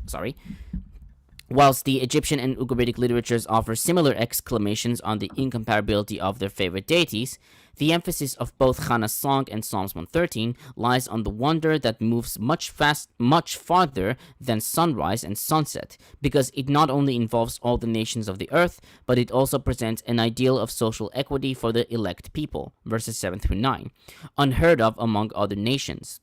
He writes that since Hannah's song is probably ancient, close to the dawn of the monarchy, or at least part of the Deuteronomistic literature, Psalms 113 may have come from a date before or after the exile. He writes that most probably, as a pilgrim song, Psalms 113 originated as a song for the processional of worshippers to a synagogue during Persian times. That's it.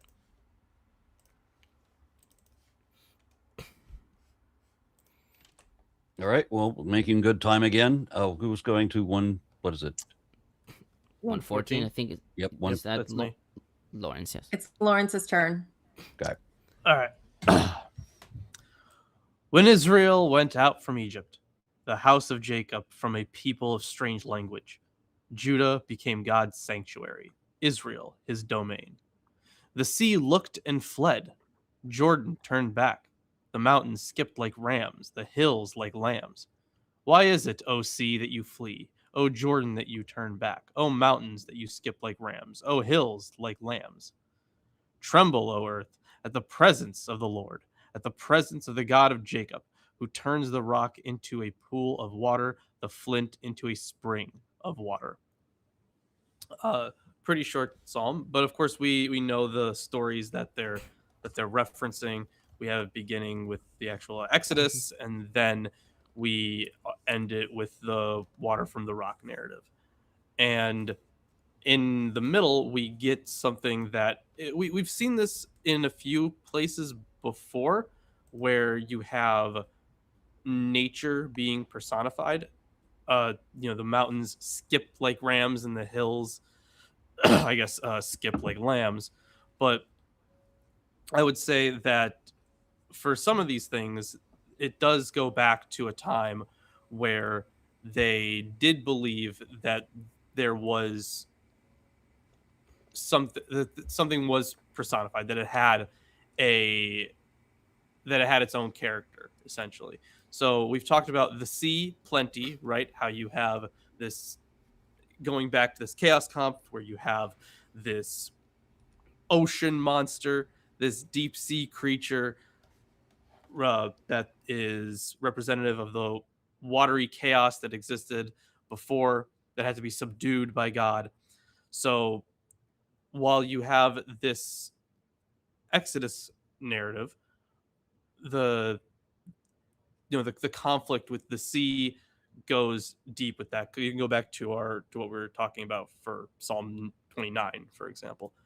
But the mountains and the hills are not exempt from that, because there were mountains that were viewed as gods themselves in the ancient Near East.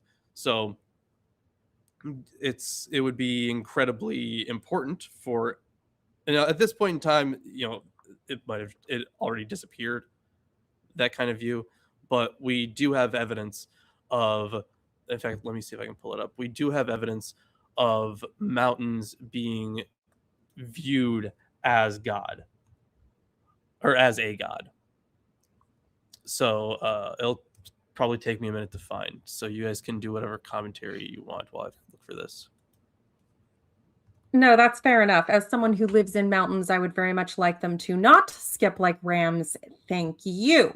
However, it does seem to me to also reflect the theology of not just personifying things, but this idea that nature can't help but respond to God, even if it isn't always sentient in other circumstances.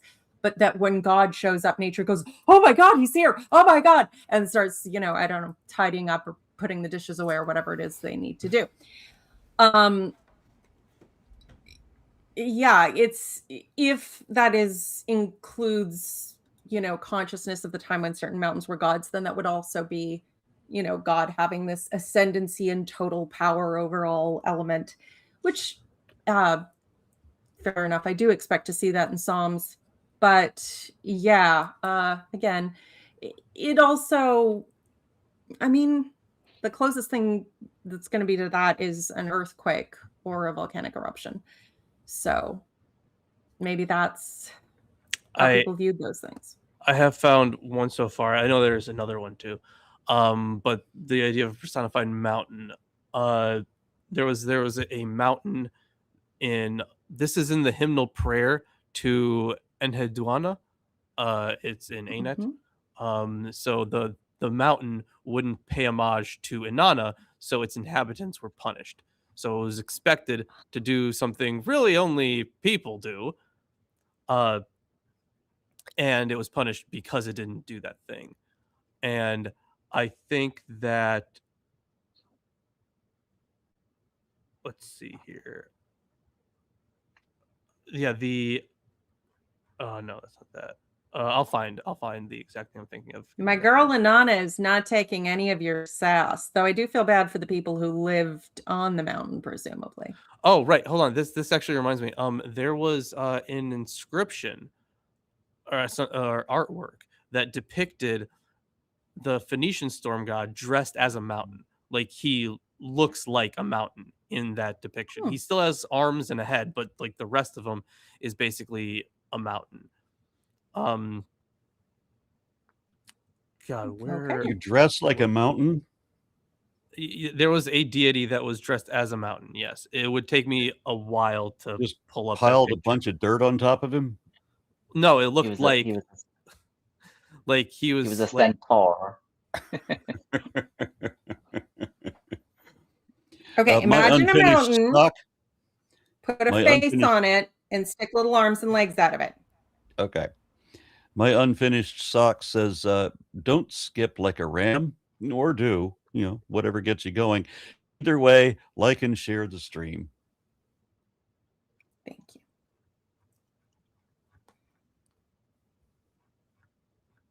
Are we still looking, Lawrence? Yeah. So should I do the commentary? Go ahead. Do it. Yes, please. Okay. So Psalms 114 is generally taken as a hymn, though it does not have many formal characteristics of hymnic language. Allen takes Psalms 114 to be a special kind of hymn. He notes that its theme, like that of Psalms 29, is divine theophany. He notes that the only formal element characteristic of a hymn is the hymnic participle of verse 8.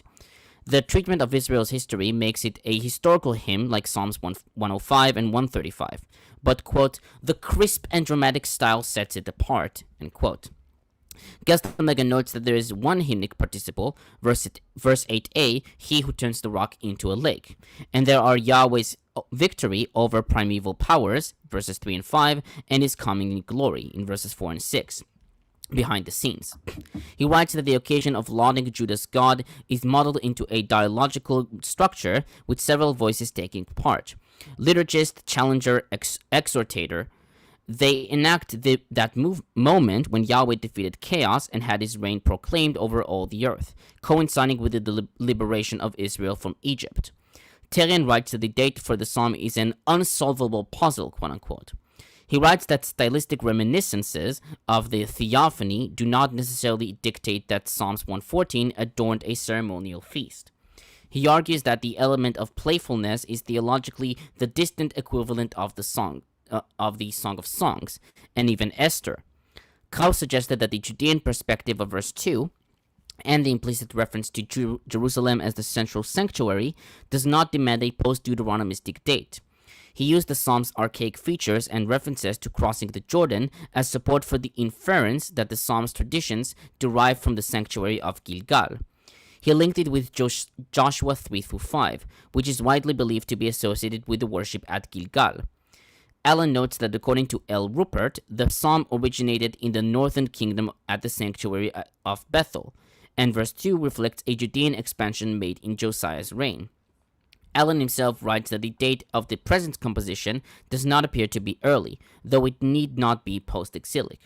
He writes that verse 2 points to a period after 721 BCE. Zenger writes that in view of the dependence of the psalm on Psalms 96, 98, and Isaiah 40-55, and the high probability that the psalm was even created for the composition made up of Psalms 113-118, the psalm is post-exilic, from the 4th century. And Gerstenberger comments, quote, some early Jewish festival is behind a hymnic intonation like this. Scholars like to think about the Passover celebrations because of the Exodus theme in verses 1, 2, and 8, and later use of the Hallel Psalms in Jewish Passover liturgies, or they prefer an enthronement ritual linked to the New Year ceremonies in the fall. The Psalms do not offer sufficient information to decide which festival was the origin for this notion of Yahweh's taking over his dominion. What we can say is this. The early Jewish community, with or without its temple intact, proclaimed Yahweh's lordship in its services. Deuteronomistic vocabulary and spirituality are visible in our short psalm, and influences of 2nd Isaiah may help us to identify a Jewish congregational theology of the post-exilic age. So I did find what I was talking about here. So there's even some hints of this potentially in the Bible, of a mountain itself being deified, viewed as a god. So it is possible that Zephaniah, for example, which I think is usually taken to mean Yahweh conceals or hides, it might mean Zaphon, the mountain, remember that, the mountain, is Yahweh, based on the fact that some mountains were deified. I know that Sweeney argues that there's little evidence of something like that, but we do have, that's at least for the Zephaniah reference, but we do have other ones clearly being deified in the ancient Near East. So I think his name is Richard Clifford. He pointed out that there are places in Ugaritic literature where a mountain is deified. There's a Hittite storm god, which is personified as a mountain. And then Robert Miller points out that Zaliyanu was a deified mountain. And the Hurrians, they deified Mount Hazi as one of Teshub's generals. Teshub was a god. So the mountain itself was one of his generals. And there's even the epithet that we find El Zaphon, which would just be the deified mountain, Zaphon. So yes, there is evidence of mountains themselves being deified, just as the sea was. So it's really interesting that this psalm takes both of those images over. Interesting. It's interesting to think, too, how many different interpretations a psalm like this could have, depending on what point you're using it in. You know, it could have been used by different eras of worship, but in different ways. It's hard to peg these things down for more than one reason. In any event, can we move on? I think we should. All right. Sounds good. Wait a second. Am I reading 115. 115? Yes, that's what I thought. Okay. Psalm 115, no title. Not to us, O Lord, but to your name be the glory, because of your love and faithfulness. Why do the nations say, where is their God? Our God is in heaven. He does whatever pleases him. But their idols are silver and gold made by the hands of men. They have mouths but cannot speak, eyes but they cannot see. They have ears but cannot hear, noses but they cannot smell. They have hands but cannot feel, feet but they cannot walk, nor can they utter a sound with their throats. Those who make them will be like them, and so will all who trust in them. O house of Israel, trust in the Lord. He is their help and shield. O house of Aaron, trust in the Lord. Aaron, sorry. He is their help and shield. I wouldn't want you to start trusting in the Lord. I'd be afraid you had brain damage. You who fear him, trust in the Lord. He is their help and shield. The Lord remembers us and will bless us. He will bless the house of Israel. He will bless the house of Aaron. And he will bless those who fear the Lord, small and great alike. May the Lord make you increase, both you and your children. May you be blessed by the Lord, the maker of heaven and earth. The highest heavens belong to the Lord, but the earth he has given to man. It is not the dead who praise the Lord, those who go down into silence. It is we who extol the Lord, both now and forevermore. Praise the Lord. Yeah, I find this psalm particularly ironic when I consider the Jewish prayer about being the chosen people. What is it? Oh Lord, in your mercy, pick another people. Is that not roughly the kind of the prayer? I feel like I've heard something like that before. Yeah. I'm sure it's probably in a movie or something. You know. I wouldn't be surprised. Rabbi, do you have a prayer for the Tsar? The Tsar? May God keep him and keep him far away from us. Something like that. Yeah, fair enough. There are a few couple interesting things to note here. So one, this polemic we'll be seeing throughout the rest of the Bible. The idols, they are the work of human hands. They have mouths but don't talk. They have eyes but don't see, ears but don't hear. All that stuff. That is probably the most common polemic against idolatry in the Bible. And just keep that in mind as we keep reading through these texts, because they are everywhere. And then also this section, like this section of like Psalms are like together, are like all the hallelujahs and hallelujahs in one place. They're kind of read together as part of like the high holidays and stuff. So they were kind of put together for a reason, I think, because they're all praises, and they're popular, I guess. Yeah, they're linked pretty well thematically, and I think that when they say here, like as their enemies, or how they portray their enemies, why should the nation say, where is their God? Now, this is the exact type of thing that you would expect from the wicked, right? Which I'm gonna keep pointing this out. They were not atheists, that's for sure, but we're talking about the same group of people. Because if one of the polemics against them is, they're idol worshippers, then they clearly do believe in deities. Yeah. Well, apparently the word atheist was used by like Greek Yes, scholars to refer to people who didn't follow like a specific god or something like that. Atheist was used Or- to describe Christians early on too. Yeah, They were I called think what the atheists. issue there is that the Greeks had gods. They had these traditions. They had this mythology. It's all millennia old. You know, they've been worshiping these things for hundreds of years, at least.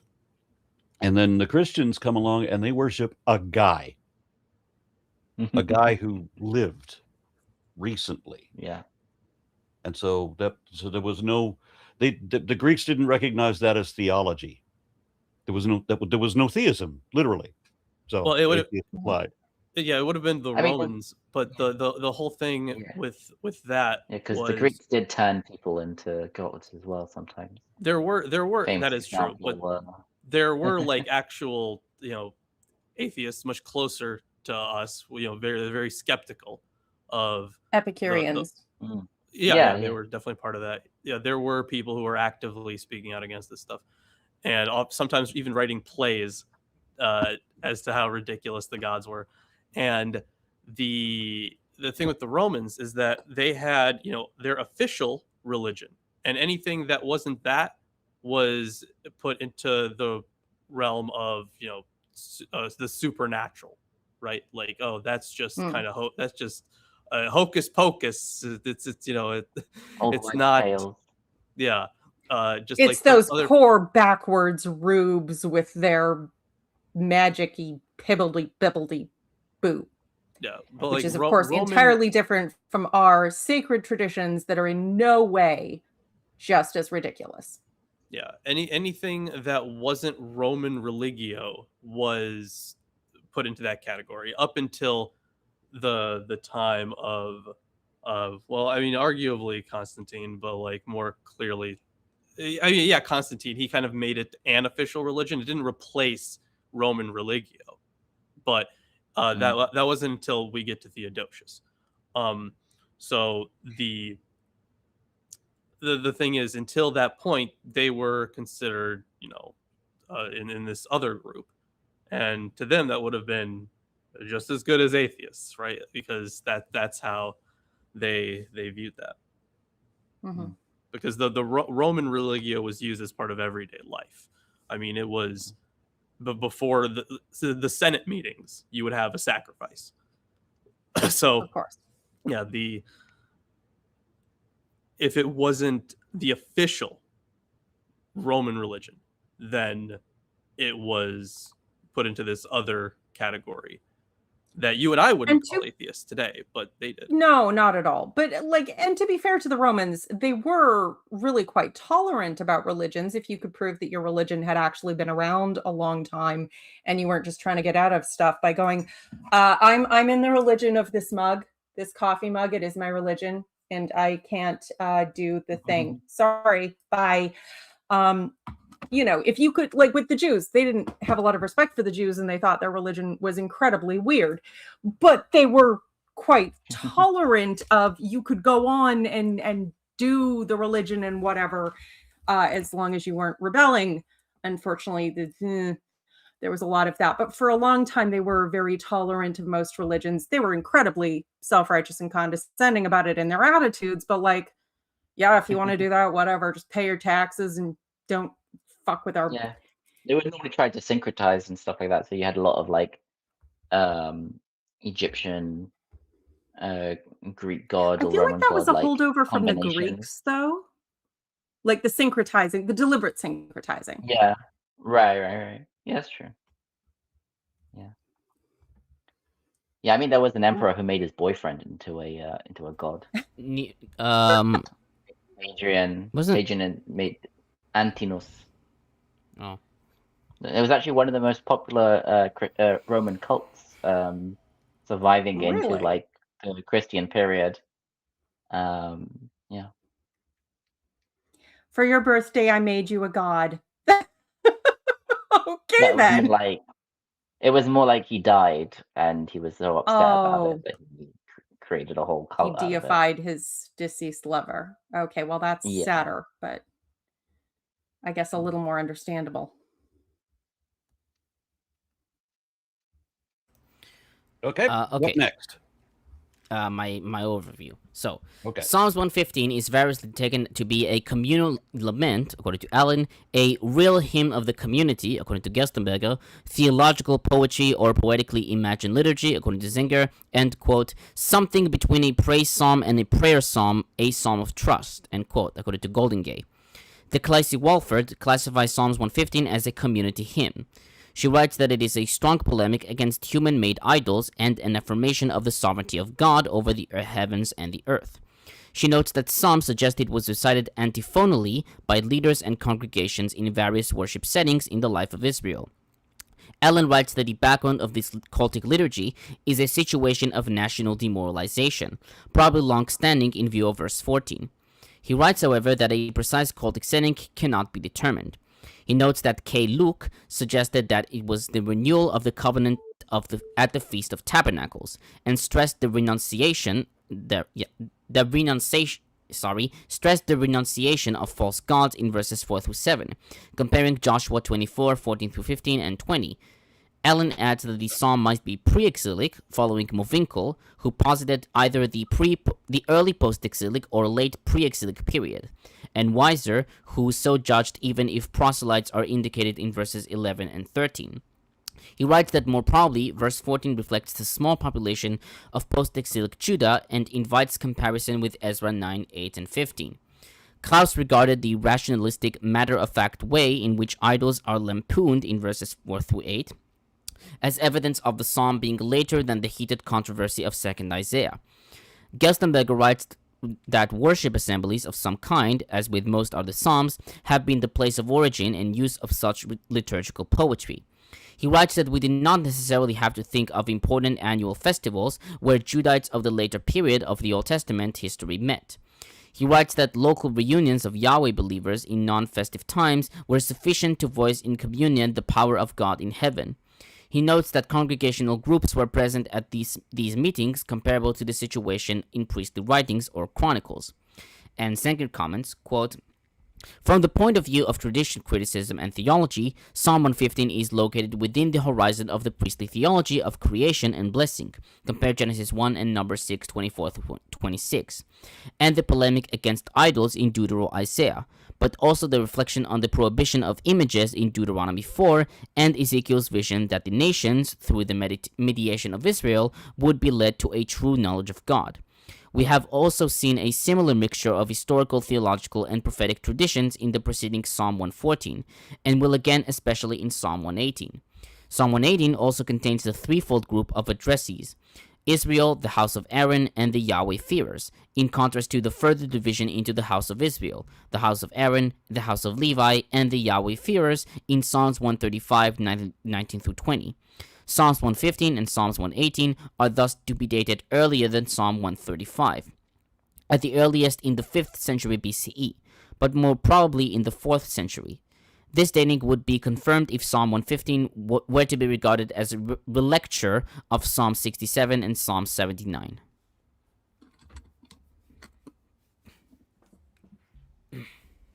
That's it. Okay. And are we moving on? Yeah, I 116? think we can, yeah. You know what? If we can get 117 to 118 done today, then we can devote the next episode to the psalm that doesn't end.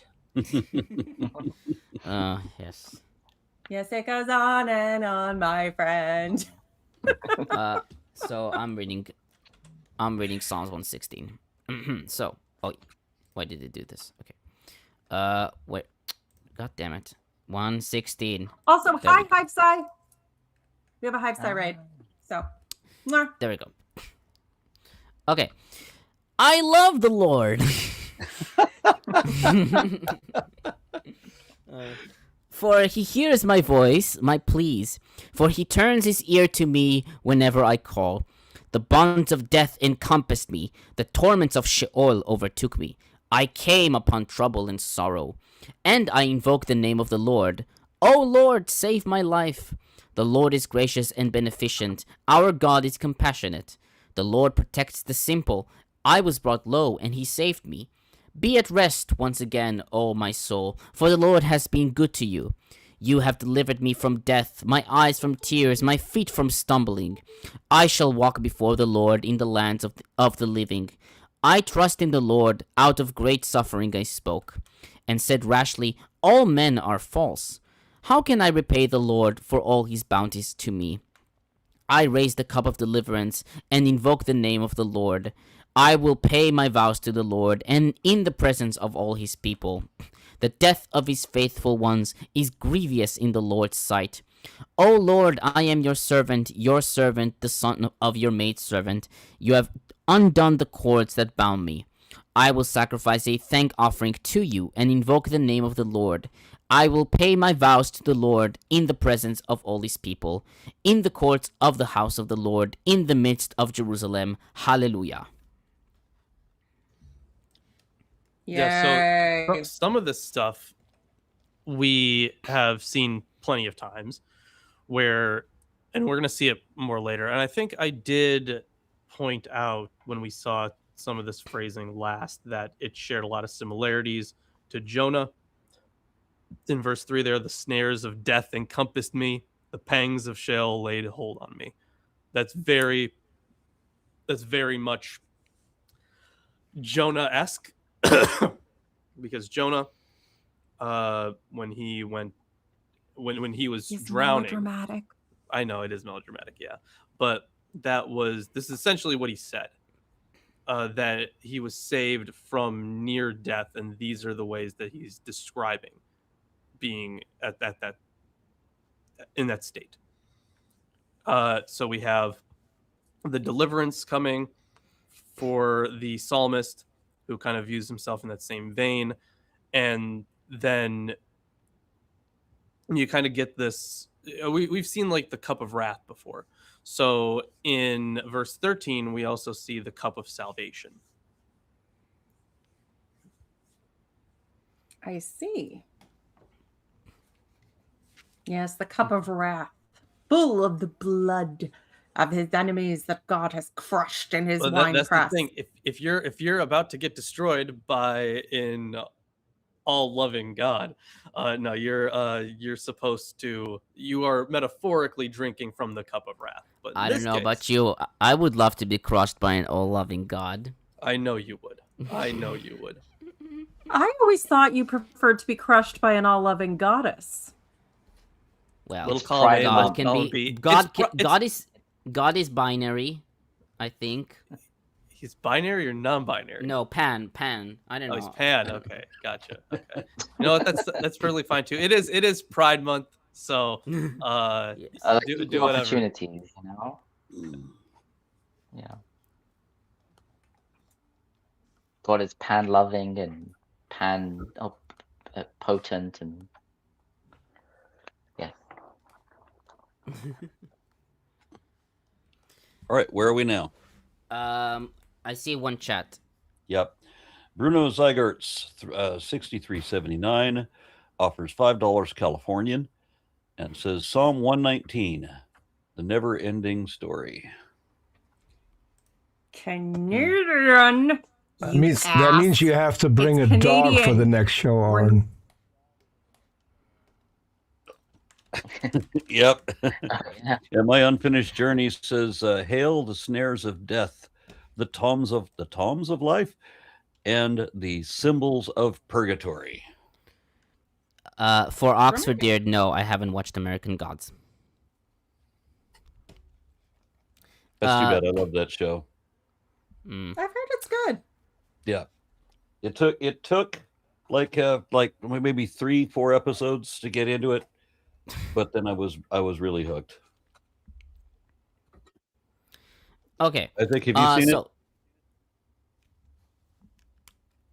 Isaac? No, I've read Neil Gaiman, but not American Gods. Yeah, we read American Gods, and then we saw the TV show, and we quite liked the TV show too. You should see the TV show.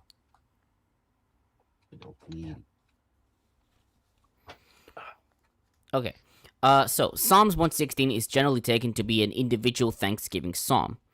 Gerstenberger writes that the psalm patently shows some liturgical movement, from recalling danger and distress to fulfilling vows and praising Yahweh for his generous help, and in a doubled liturgical ceremony. Allen writes that the psalm was composed for recitation at a thank offering service in the temple courts during one of the great festivals, seen in verse 14, 18, and 19. He notes that Kuseman observed that the non-cohortative verbs of verses 13, 14, 17, and 18 were intended to accompany the libation and thank offering, and argued that specific mention of libation settles the old question whether the psalm refers to a spiritualizing reinterpretation of the thank offering as purely oral thanksgiving. Hosford notes that the chief tendency in exegesis has been to see in Psalm 116 a special example of an individual thanksgiving song with a cultic background. He quotes from Spiekermann, quote, "Here not ritual progression has guided the formation of the text, but rather the desire to make a particular theological statement," end quote. He adds that B. Janowski insisted on a direct connection between Thanksgiving sacrifice and Thanksgiving Son, with Psalm 116 having its place in the temple cult, and was performed there by the rescued person, quote, "before his," i.e. Yahweh's, "whole people," end quote, in the framework of a Todath celebration. Allen notes that the psalm is generally assigned to the pre-exilic period, on account of the Aramaisms in verses 7, 12, and 16. He writes that if this dating is correct, then it rules out attempts to regard the psalm as a royal. He notes that I. Engnell described it as a royal passion liturgy, understanding verse 15 as a reference to the king's vicarious ritual death, while Eaton argued that it is a royal thanksgiving. Terrian writes that the sudden interjection, not to the Lord, but to the city of the Holy Temple, points to a date apparently close to the reconstruction of Zion at the end of the 6th century. He notes that to pay one's vows before a large assembly reflects the central motivation of worship in post-exilic Judaism at the navel of the earth. He writes that the myth of the Omphalos, inherited from worldwide beliefs, may have yielded a form of national hubris, with all its adjacent grounds for religious corruption, as well as sociological and political coherence. And Gerstenberger comments, quote, "Originally and up to monarchic times, Thanksgiving services in Israel were probably held in family and neighboring circles, in homes or at local sanctuaries. With the emergence of an exclusively Yahweh-centered Jewish community, ceremonies for suffering and healed persons passed into the administration of local congregations that adapted them to their needs and expectations. Thus, the personal gods in ancient days responsible for the welfare of families and their individuals were replaced by Yahweh alone, and the symbols and theology of the Yahweh community were placed beside much older ritual signs, for example, Thanksgiving sacrifice and cup of salvation. The saved person retains a good deal of the initiative in the ritual, although community and choirs take over an increasing part of liturgical responsibility. The main words and actions are spoken or performed by the saved one, him or herself. It is astonishing to see that there is no trace of priestly prerogatives in the psalm. Older texts already pointed out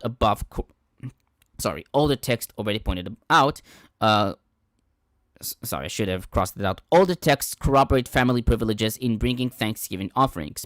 Compare 1 Samuel 1, 3-5 and 2, 12-15. Apparently, and astonishingly so, old rites held by lay people of doing worship were preserved well into the period of the Second Temple and the diaspora community. Wherever animal offerings were impossible, congregations would use prayers and songs as substitutes for bloody sacrifice. Compare Psalms 47, which is 6, and 55-15. I mean, that's still kind of a thing that people say, like that prayers, the daily prayers that Jewish people, for example, say in the morning, afternoon, evening, are supposed to replace the sacrifices in the temple.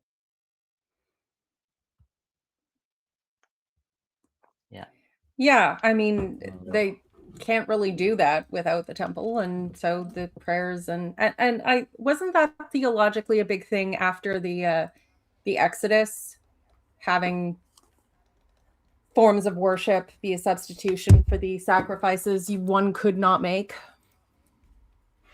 In Exodus? No, after the after the exile. Yeah, probably. Yeah, it probably was a tradition that started in Babylonia. Yeah. Hmm. I mean, there's for example, in I mean, it's not really an example of a daily prayer, but like in the Passover meal, there's a section that is in Aramaic, and was probably written, like created in Babylonia. Yeah, I could see that.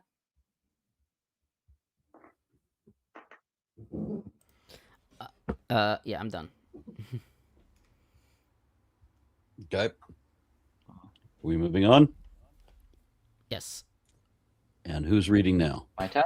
Yep. Isaac, yes. Isaac, you have a very, very long psalm here. I don't know how you're going to get through this one. The biggest one in the book, I think. Praise the Lord, all you nations. Extol him, all you peoples. For great is his steadfast love towards us. The faithfulness of the Lord endures forever. Hallelujah. And that's it. I would just like to ask. Why do some Two whole translations verses. have hallelujah and others, like mine, said praise the Lord? Because that's essentially like the Hebrew is hallelujah, literally. But Okay. it means praise the Lord, praise Yah. But, Yeah. you know, praise because the hallelujah sounds nicer than praise Yahweh, praise be to Yahweh, then they retain hallelujah. Okay. I would just like Yeah. to know if this is in fact the shortest chapter in the Bible, since it is very, Yes. very close to the longest chapter in the Bible. Yes, it is. 2 verses. That's the shortest one. So it's the I mean, shortest chapter in the Bible technically, next to no, the not longest? technically. If you want to consider the New Testament as part of the Bible, which you don't, the Jesus wept is the shortest, but no. No, It's that's not the part of the shortest Bible. verse. I'm talking about the shortest chapter. Oh, the shortest verse. Okay, Yeah, well, sorry, I forgot. No, I thought you you know meant what? that was a Yes, it is chapter the all by shortest itself. chapter, yes. Oh my god, I'm sorry, I'm just... What's your my brain favorite is chapter out. in the Bible? What's the actual thing? What's Jesus wept? What is that? That's shortest verse. The shortest verse. Yeah, but I'm saying what's the chapter? The original That Greek? would Oh, have I is don't know. to that in be. John? It would have to be because it's when Lazarus died, and Lazarus as a real John character, as opposed to the 11:35. fictional, it only exists in John when he resurrects Lazarus. John 11:35. Yep. Nothing special about that. Okay. Aw, So where did your kitty cat go? Okay, so we're done. Grant, she got all her pets. She absorbed the love. Then she was full and left. All right. So who's doing 118? Excuse me. Oh, do you have comments on 117? I do. I have... We can't have comments, plural. There's like 2 lines. Well, actually, hold on. The short is Job. Hold on. What am I looking at here? The Shortest chapter? or no, the Usually there's a shortest, chapter verse. out there with one Yeah, verse Job down. said, or he said, Job 3:2. Oh, really? Or there's like 2 verses, but they're shorter. Job 3 is Job 3:2 is just he said or Job said. the Yeah. okay, yeah, again, not the shortest verse. We're asking about the shortest chapter. I know. No, Just- this is the shortest chapter, Psalm 117. Yes. Okay. Also, this is probably the only psalm, the full psalm, that there is a song for the entire psalm. I think it's a Carlebach song. Tomer, do you know it? What? Do you know the song for this chapter? No, I don't. I think Sing it's it the for us. Carlebach song. Maybe not. I don't know. Actually, it might be a British song because in my head I'm hearing like Ki Gova, Oleinu Chado. It sounds very There are a British lot to of me. there are a lot of Hasidic Yeah. songs to it. There is a It's not Hasidic, I Chabbadic don't one. think. No, it's a Hasidic music. I mean, for this. Yeah. No, I There don't is think Bach. it's a Bach had psalm. one as well, of course, Oh, okay. but there are lots of okay. So, Psalms 117 I'll is the find it and shortest send it psalm. to you. Quite funny song. Psalms 117 is the shortest psalm, composed of only 2 verses. Due to its length, various theories have been proposed regarding its secondary nature. Allen notes that many Hebrew manuscripts attach it to Psalms 116, and Schmidt understood it as the conclusion to Psalm 116 in a Thanksgiving liturgy. This view is favored by Gunkel, Engnell, and Eaton.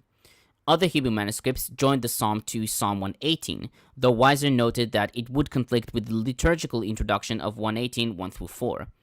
Westermann characterized the psalm as a closing kind of doxology to a collection of psalms of praise, Psalms 111-16. Allen, however, writes that this indicates a secondary rather than primary use for the psalm. He writes that the psalm may have been a unit on its own, used in the liturgy of some of the festivals. Gerstenberger writes that hymns, small or great, were sung at festive occasions by the community assembled in worship. He writes that in this universalistic hymn, Yahweh believers look out toward a pluralistic world of many ethnic and religious groups, including them all in their praise of their benign and loyal God. He writes that the attitude and theological position are characteristic of emerging Jewish thought. From depression of exilic experiences, the dispersed Yahweh communities developed a firm conviction of the superiority of their God and faith. Sanger writes that Psalms 117 was created as a hermeneutical key to Psalm 118, or as a bridge psalm between Psalm 116 and 118. This bridge function of Psalm 117, which from a literary point of view is equally conceived as an independent psalm and must be interpreted as such, also explains the uncertainty in the manuscripts and the printed Bibles that wrote Psalm 117 together with Psalm 116 and Psalm 118. He writes that if this supposition is correct, then Psalm 117 had no specific liturgical sitz im Leben as an individual psalm. That's it. All right. That means Okay. 118. There we go. Who's reading? You. Me? Yes, you. Oh, goody. Wait, are we gonna break it up or are we gonna just do the whole chapter? Do the whole chapter. You're going to Psalms 119. Okay. We're going- next Okay, next yeah. time. Gonna get Yeah, 118 is done. 118. Okay. Yes. Oh, give thanks to the Lord, for he is good. His steadfast love endures forever. Let Israel say, his steadfast love endures forever. Let the house of Aaron say, his steadfast love endures forever. Let those who fear the Lord say, his steadfast love endures forever. Out of my distress, I called on the Lord. The Lord answered me and set me in a broad place. With the Lord on my side, I do not fear. What can mortals do to me? The Lord is on my side to help me. I shall look in triumph on those who hate me. It is better to take refuge in the Lord than to put confidence in mortals. It is better to take refuge in the Lord than to put confidence in princes. All nations surround me. In the name of the Lord, I cut them off. They surrounded me on every side. In the name of the Lord, I cut them off. They surrounded me like bees. They blazed like fire of thorns. In the name of the Lord, I cut them off. I was pushed hard so that I was falling, but the Lord helped me. The Lord is my strength and my might. He has become my salvation. There are glad songs of victory in the tents of the righteous. The right hand of the Lord does valiantly. The right hand of the Lord is exalted. The right hand of the Lord does valiantly. I shall not die, but I shall live and recount the deeds of the Lord. The Lord has punished me severely, but he did not give me over to death. Open to me the gates of righteousness, that I may enter through them and give thanks to the Lord. This is the gate of the Lord. The righteous shall enter through it. I thank you that you have answered me and have become my salvation. The stone that the builders rejected has become the chief cornerstone. This is the Lord's doing. It is marvelous in our eyes that this is the day that the Lord has made. Let us rejoice and be glad of it. Save us, we beseech you, O Lord. O Lord, we beseech you, give us success. Blessed is the one who comes in the name of the Lord. We bless you from the houses of the Lord. The Lord is God, and he has given us light. Bind the festal procession with branches up to the horns of the altar. You are my God, and I will give thanks to you. You are my God, I will extol you. Oh, give thanks to the Lord, for he is good, for his steadfast love endures forever. All right, so there are a few things that I wanted to point out. So in verses 10 through 12, really, that those definitely reminded me of Psalm 22, where I'm not sure about the Hebrew. I'm sure someone else has a note on this. But when it comes to, you remember that verse where it was all like the lions surrounded him? Yep. And then there was debate over whether or not it said pierced, right? That entire section. So this definitely reminded me of that. They surrounded me on every side. They surrounded me like bees. So it seems like the same kind of, we have the same type of poetry here, where you have this dangerous thing, this dangerous creature surrounding the psalmist, and as a way to portray the psalmist's enemies. And the psalmist has suffered. You know, he has been disciplined by God and had the correct response, which is apparently, please, sir, may I have another? Yeah, he's thankful that the God didn't kill him. Like, oh yeah, what a just and kind, loving God. But have you guys ever watched any oversimplified videos, like from the channel Oversimplified? No. Probably. Yeah, but yes. Yeah, it's really good stuff, honestly. So he basically takes some event in history, usually a war or a revolution or something, and he oversimplifies it, and he's very funny about it. And one of his lines that he uses in many of these videos is, and he punished him severely, or just something about punishing severely. Like one quote is, this enraged his father, who punished him severely. And that just really reminded me of those oversimplified videos, which I found pretty funny. In verse 22, that might be theologically more important, because the stone that the builders rejected has become the chief cornerstone. In later texts, so in the New Testament and in apocryphal works, the church is visualized as just the building, and all the blocks of the church are the people who are in the congregation. And just as soon as they stop building, when it's done, that's when the gates are going to close for it. That's when you can't add any more blocks to the building. And the importance of that is that the stone becoming this cornerstone is the one that all the other blocks are built around, that the building is built around. It's the foundation for it. So the imagery that's used in later Christian tradition stems back to this verse, where the stone, which was once rejected, is now the cornerstone, where the entire group of people that will be saved is built around this. Some translations have it as the capstone, which capstone is works, just as fundamental, but it's put on last naturally. If you build an arch, you put up your scaffolding, you and then the capstone holds it all together. That's your final and most key piece.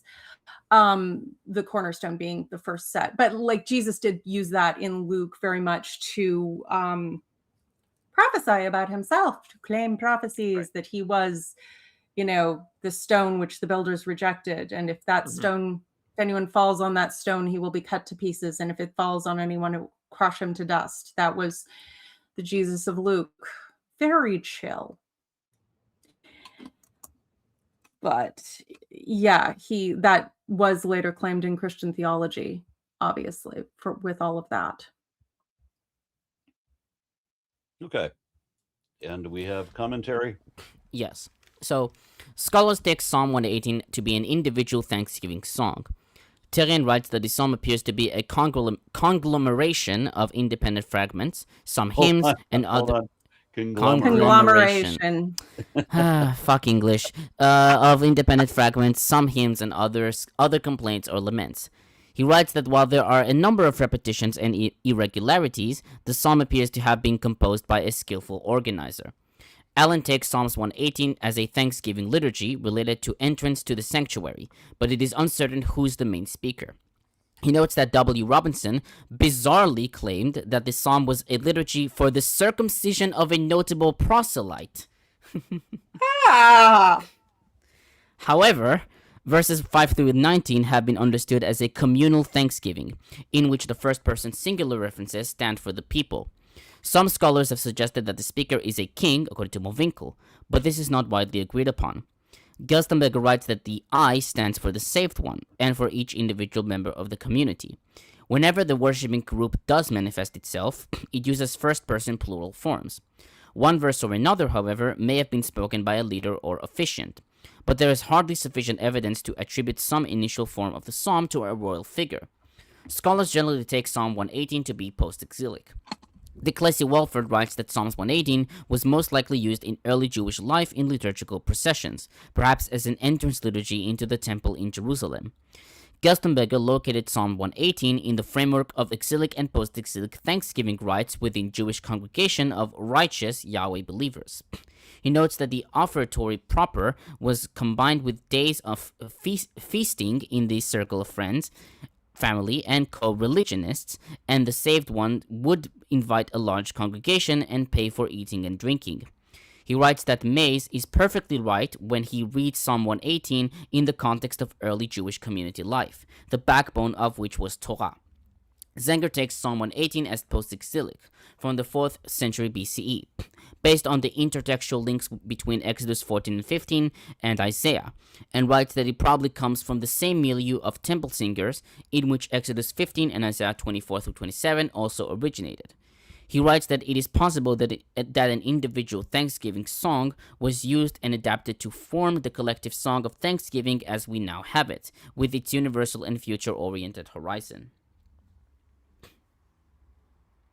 That's it. Okay. So then we will meet up for 119 1 week from today. Yes. That I for me, brother. do not promise to be sober. Yeah, it is quite long. And so boring. 176 It's all about verses. the law. Why? About the law and how great it is. Have we had anything so far with that many verses in it? No. Yes. No, this is the worst. I mean, we have like some chapters with like 70 or 80 verses, but this is, I think, the longest. Yeah. That we do. This is more than twice as long as that. Okay. All right. Well, looking forward to it. Yeah, I'm sure you are. I'm going to be. And guess who's going to read the entire thing? Yeah, I know. But you know what? Maybe after this, you'll see the light of the Lord, Arn. Yeah, yeah. I keep hearing about what the Lord is doing with His right hand. What's His left doing? Oh, come on. All right. So, with nothing more to say, I got plenty, Arn. Make sure you join the Discord, the Behold Network. Behold. Wow, no behold from Isaac or Tomer. Wow. No. Wow. Yeah. Terrible Tomer. behavior. I gotta tell you guys, I saw a post on Facebook a couple days ago. Some idiot that said that there were no atheists knew anything about the Bible. That's a fun one. As we compile commentary and debate the authenticity of various things at various times in the historical. Yeah, sure. We don't know anything. What is this? Do you eat it? All right. Are we done? We're done. Adieu, Tomer. Good night. No.